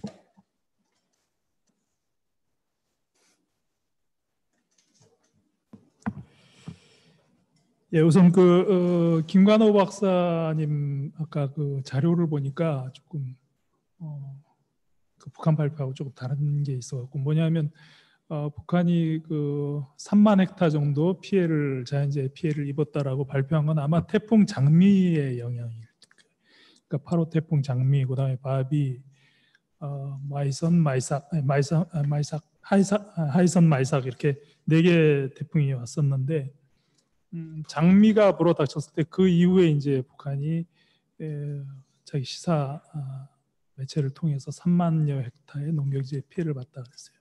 그러니까 아마 그 이후에 이제 태풍 피해는 북한이 피해 상황을 발표를 안 하고 있습니다. 그리고 그 이수정 총장께서 22만 헥타 피해가 예상된다고 말씀하셨는데 22만 헥타 피해는 2007년도에 이은 거예요. 지금 다 북한 당국이 발표를 안 하고 있기 때문에 2007년의 피해하고 유사하다면 2007년도에 22만 헥타의 농경지의 피해를 입었으니까 아마 그렇게 그 언저리에 생각할 수 있지 않는가 그런 차원에서 제가 22만 헥타를 예를 든 겁니다. 그다음에 대북 식량 지원 이건 참 중요한 일인 것 같아요. 그리고 또 우리가 전향적으로 또 항상 생각을 해야 되고 왜냐하면 북한이 1995, 6년 식량 위기 때 그때 이제 굉장히 많은 사람들이 아사자가 발생을 했죠. 그 이후에 꾸준히 북한 농업 생산성도 조금 올라가고 또 2000년대 들어와서는 북한에 대한 대북 식량 지원이 국제사회나 우리 차원에서도 많이 이루어졌고 그 다음에 또 농업 생산도 개선이 됐습니다. 그래서 회복은 됐기는 했지만 여전히 북한의 식량 부족 상황은 여전히 현재 진행형입니다. 그렇기 때문에 지금 그런 상황에서 또 2020년 같은 상황이 또 벌어졌고 했기 때문에 우리가 마냥 외면할 수는 없고 꾸준히 준비를 하고 대북 식량 지원에 대해서 전향적인 자세를 가져야 될 텐데 제가 항상 주장해오던 바가 있습니다. 뭐냐 하면 대북 식량 지원을 우리가 한다고 할 때 전략적으로도 해야 하는 것도 굉장히 중요하지만 질서 있게 지원을 해야 된다라는 겁니다. 질서 있게. 우리가 과거에 대북 식량 지원을 1999년부터 본격적으로 시작했죠. 물론 이제 김영삼 정부 시절에 1995년에도 15만 톤의 대북 식량 지원을 했습니다만 본격적으로 계속 추진한 것은 김대중 정부, 노무현 정부 들어서입니다. 근데 그때 대북 식량 지원이 많게는 1년에 50만 톤까지 들어간 적이 있고 물론 이제 쌀, 옥수 포함해서지만 뭐 적게는 10만 톤이 들어간 적도 있고 그렇습니다만은 우리가 간단히 말해서 10만 톤, 50만 톤 그렇게 말을 하는데 10만 톤, 50만 톤 그게 적은 양이 아닙니다. 엄청난 양이에요. 엄청난 양인데 사실 지금 생각해 보면 굉장히 무질서하게 지원이 됐어요. 그 무질서 때문에 남남 갈등, 그다음에 대북 식량 지원에 대해서 퍼붓기라는 얘기가 나온 것도 사실이고요. 그러니까 질서 있게 지원을 하면 효과도 높아질 뿐만 아니라 우리 국민도 설득할 수 있거든요. 그러니까 북한이 절대적인 식량 부족인 것만은 틀림없고 또 같은 민족인 우리가 그것을 마냥 외면할 수는 없으니까 대북 식량 지원에 대해서 전향적으로 생각해야 되는데 좀 질서 있는 지원을 위해서 좀 프로그램을 만들었으면 좋겠다라는 생각입니다. 그렇게 프로그램으로 접근하면 북한의 호응을 이끌어내기도 좋고 우리 국민을 설득하기도 좋거든요. 대표적인 것은 3가지라고 봅니다. 한 가지는 재해를 당했을 때, 큰 재해는 국부적이거든요. 항상 그 재해를 당했을 때 그 재해 지원은 즉각적이어야 됩니다. 긴급해야 되고 그러니까 재해 복구를 위한 긴급 지원 이런 프로그램이 하나 있어야 되고, 그 다음에 북한이 항상 취약계층, 우리가 취약계층 얘기하잖아요. 취약계층이 있어요. 상당히 광범위하게. 이런 취약계층을 타겟으로 한 지원이 또 따로 프로그램이 있어야 돼요. 그런 프로그램은 굉장히 중장기로 운영이 돼야 되죠. 그리고 취약계층 타겟에 정확하게 전달될 수 있도록 해야 되고요. 그래서 그런 프로그램을 하나 또 만들어야 되고, 그 다음에 또 북한의 전체 농업 발전, 경제 발전을 이끌 수 있는, 선도적으로 이끌 수 있는 그런 지원이 또 필요합니다. 그런 지원이 이제 또 추동하는 경제 발전과 농업 협력을, 경제 협력을 또 추동하는 그러한 차원의 지원이 있거든요. 그거는 또 인도적 지원하고 조금 다릅니다. 그래서 그러한 지원 프로그램이 또 하나 있어야 된다고 생각해요. 이런 프로그램들을 미리 만들어 놓고 북한에 또 공개를 하고, 이런 프로그램의 지원이 추진되고 성립되려면 우리도 준비를 해야 되지만 북한도 어떤 식으로 대응을 하고 호응을 해야 된다라는 것이 있어야 돼요. 그런 것들이 서로 잘 교감이 된다면 우리 국민도 설득하고 할 수 있고, 북한도 또 호응으로 이끌어낼 수 있고, 또 우리도 지원의 효과를 또 극대화할 수 있다고 보여집니다. 그러한 프로그램을 미리 준비하는 것이 굉장히 중요하다라는 것 하나 하고, 그 다음에 이제 식량을 지원할 때 민간을 또 활용할 수 있어야 돼요. 지금까지 대북 식량 지원은 정부가 전략적으로 추진했습니다.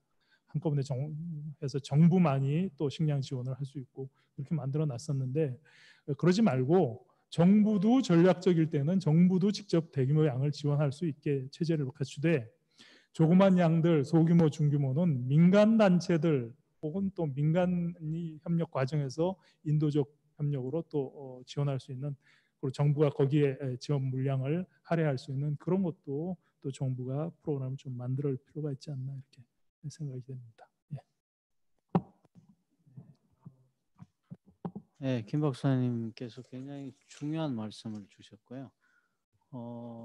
프로그램화 한다는 거는 지원하는 척의 의사와 지원받는 척의 태도, 이게 결합돼서 프로그램이 되는 거기 때문에 굉장히 중요한 말씀을 주셨습니다. 특히 재복구, 취약계층, 또 발전선도 이런 식의 프로그램을 만들어서 환경에 영향받지 않는 이렇게 지원하는 거면 북한도 설득할 수 있고 우리 남남 갈등도 해결할 수 있다 말씀하신 건 굉장히 의미가 있습니다. 노무현 정부 시절만 해도 그냥 정량, 정기 뭐 이 정도만 얘기가 됐죠. 정해진 양, 일정한 양, 그리고 항상 같은 시기, 뭐 이것도 사실 굉장히 극복하기 어려운 요구였지만, 지금 이제 김 박사님 말씀, 이걸 훨씬 더 프로그램화 하시는 중요한 말씀인 것 같습니다.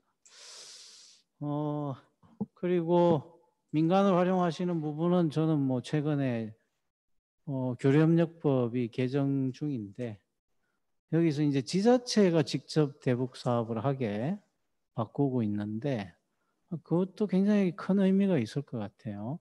중앙정부와 다른 지자체들이 대북 사업을 하게 되면 북한 입장에서는 한국 정부와의 관계와는 좀 다른 포지션이 되기 때문에 아마 거기에 민간이 같이 결합하는 여러 프로그램도 가능할 거라고 생각이 됩니다. 어디 플로우나 이렇게 질문이 있나요? 네.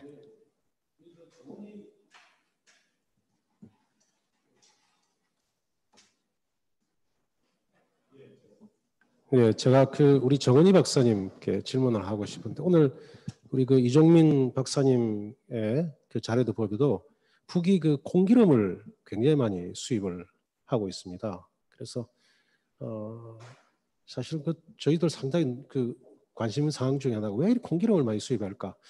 우리도 이렇게 콩기름을 많이 먹는 건지라는 생각이 좀 드는데, 우리 정은희 박사님께서 좀 혹시 이유를 좀 알고 계시면 설명을 좀 해주시기 바랍니다.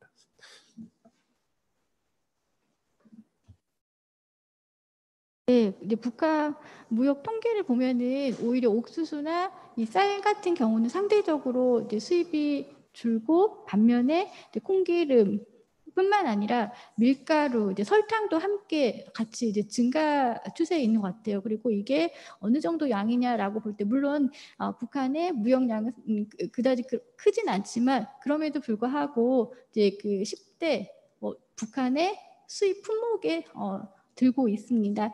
그래서 이게 왜 이렇게 그렇게 많이 필요할까? 이렇게 조사를 해보니까 예를 들면은 일단은 주민들이 제일 많이 이용하는 이 시장에 가면은요, 예전에 그런 없던 풍경들이 보이는 겁니다. 그러니까 중국에 가면 이제 그 요티알이라고 해서 아침에 이렇게 튀김 꽈배기 같은 게 팔잖아요. 근데 그런 그 꽈배기 같은 그런 음식들이 막 그 도처에 널려 있다고 하더라고요. 그리고 또 하나는 이제 북한에서도 최근에 그 국산화라는 그 정책을 상당히 많이 펼치고 있는데 그 성과 가장 많이 나타난 부분이 바로 이 식품 분야 같아요. 근데 이 식품을 그 생산을 하기 위해서 가장 필요한 것 중에 하나가 바로 콩기름, 밀가루, 설탕이라고 봅니다. 그래서 이게 하나만 그냥 증가하는 게 아니라 함께 세트로 묶어서, 그러니까 하나의 그 과자를 만드는 가장 중요한 그 3대 조합 품목이라고 합니다. 그래서 이걸 어떻게 해석하느냐라고 보면은 물론 이제 북한에서도 이제 어려운 계층들이 있지만 반면에 이걸 이제 과자, 이제 뭐랄까 그 간식으로서 사 먹을 수 있는 그런 계층들이 좀 생겨나지 않았나라는 생각을 합니다. 네. 뭐 특별한 질문이 또 없으시면 우리 김 박사님 하시고 싶은. 네.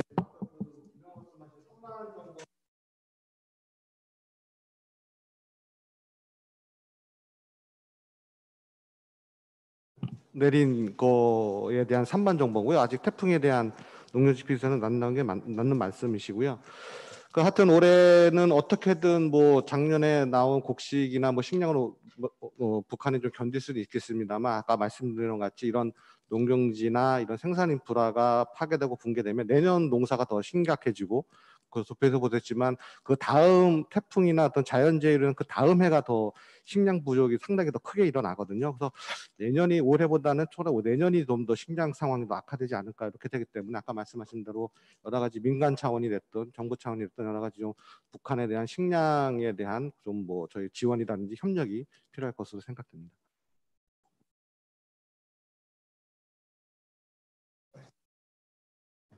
네, 저는 다 얘기한 것 같습니다. 네. 김영훈 박사는 아까 충분히 말씀하셨고 이 총장.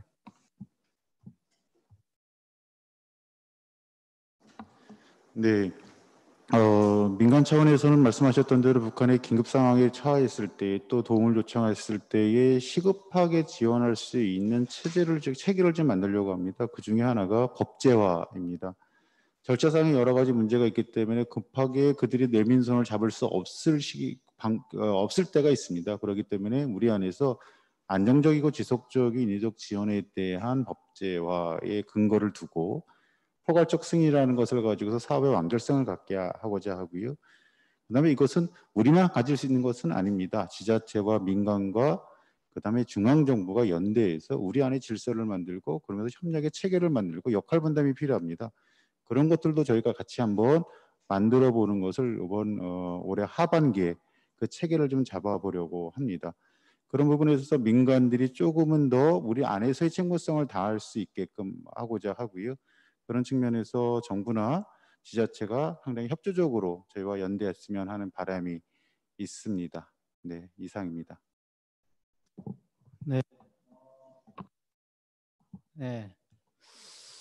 오늘 토론은 어쨌든 내년도 북한 경제의 난점에 대한 전망을 많이 하셨던 것 같아요. 다 그게 공감하시는 것 같고요. 내년 북한 주민 생활에 퍼펙트 스톰이 올지도 모른다. 그러면 우리가 지금 움직여야 되는 거 아니냐. 뭐 이런 생각들을 하게 합니다. 뭐 8차 당대회를 북한이 내년 1월 달에 하기로 했습니다. 2016년 5월에 북한이 7차 당대회를 했습니다. 그 당대회 때 북한이 핵경제 병진 노선을 당대회에서 노선으로 공식화를 했고, 그리고 2016년 9월에 5차 핵실험을 하고, 그 다음에 2017년 9월에 6차 핵실험을 하죠. 그러니까 7차 당대회는 그 전에 1월 달에 4차 핵실험, 그 이후에 5차 핵실험, 그 다음에 6차 핵실험. 정말 그 소용돌이의 와중에 벌어졌던 당대회죠. 근데 다행히 2018년에 북한이 핵경제 병진 노선을 사실상 폐기를 하고 경제건설 총력 집중 노선을 채택을 했습니다. 아마 8차 당대회는 7차에서 핵경제 병진 노선이 나왔던 게 공식적으로 이제 사실상 폐기가 되고 2018년에 나왔던 경제건설 총력 집중 노선의 기조하에서 경제를 중심으로 하는 5개년 계획이 아마 채택되지 않겠느냐라고 추론을 해볼 수 있을 것 같습니다. 물론 대외 관계에서 어떤 일이 생길지 뭐 저희가 북한 문제는 쉽게 답을 내리기 어렵습니다만, 그럼에도 불구하고 정책과 노선의 관점에서 볼 때는 8차 당대회가 경제 건설 전략에 집중하지 않겠느냐라는 생각을 하게 하죠. 이런 상황에서 북한의 주민 생활이 기저 상태로 빠져 들어간다면 북한 지도부가 원래 계획했던 경제 건설 노선을 그대로 갈 수 있겠느냐라는 생각을 해보게 합니다. 그런 점에서라도 우리가 어쨌든 여러 가지 잔혹한 사건들이 많이 벌어지고 있지만 북한의 지도부가 올바른 방향을 갈 수 있는 선택을 하게 환경을 조성해 주는 것은 우리가 해야 될 중요한 과제다라고 생각이 됩니다. 오늘 이 자리는 그런 차원에서 우리 민간이 어떤 일을 할 수 있을 것인가, 또 얼마나 속도감 있게 할 것인가를 논의하는 자리가 됐다고 생각을 합니다. 이 자리 참석해 주신 많은 발표자 토론자분들 감사드리고요. 이 자리 만들어 주신 우리민족 스스로돕기 운동본부에 감사드립니다. 그리고 네트워크로 저희를 지켜봐 주신 여러분께 감사드립니다. 일단 마치겠습니다. 감사합니다.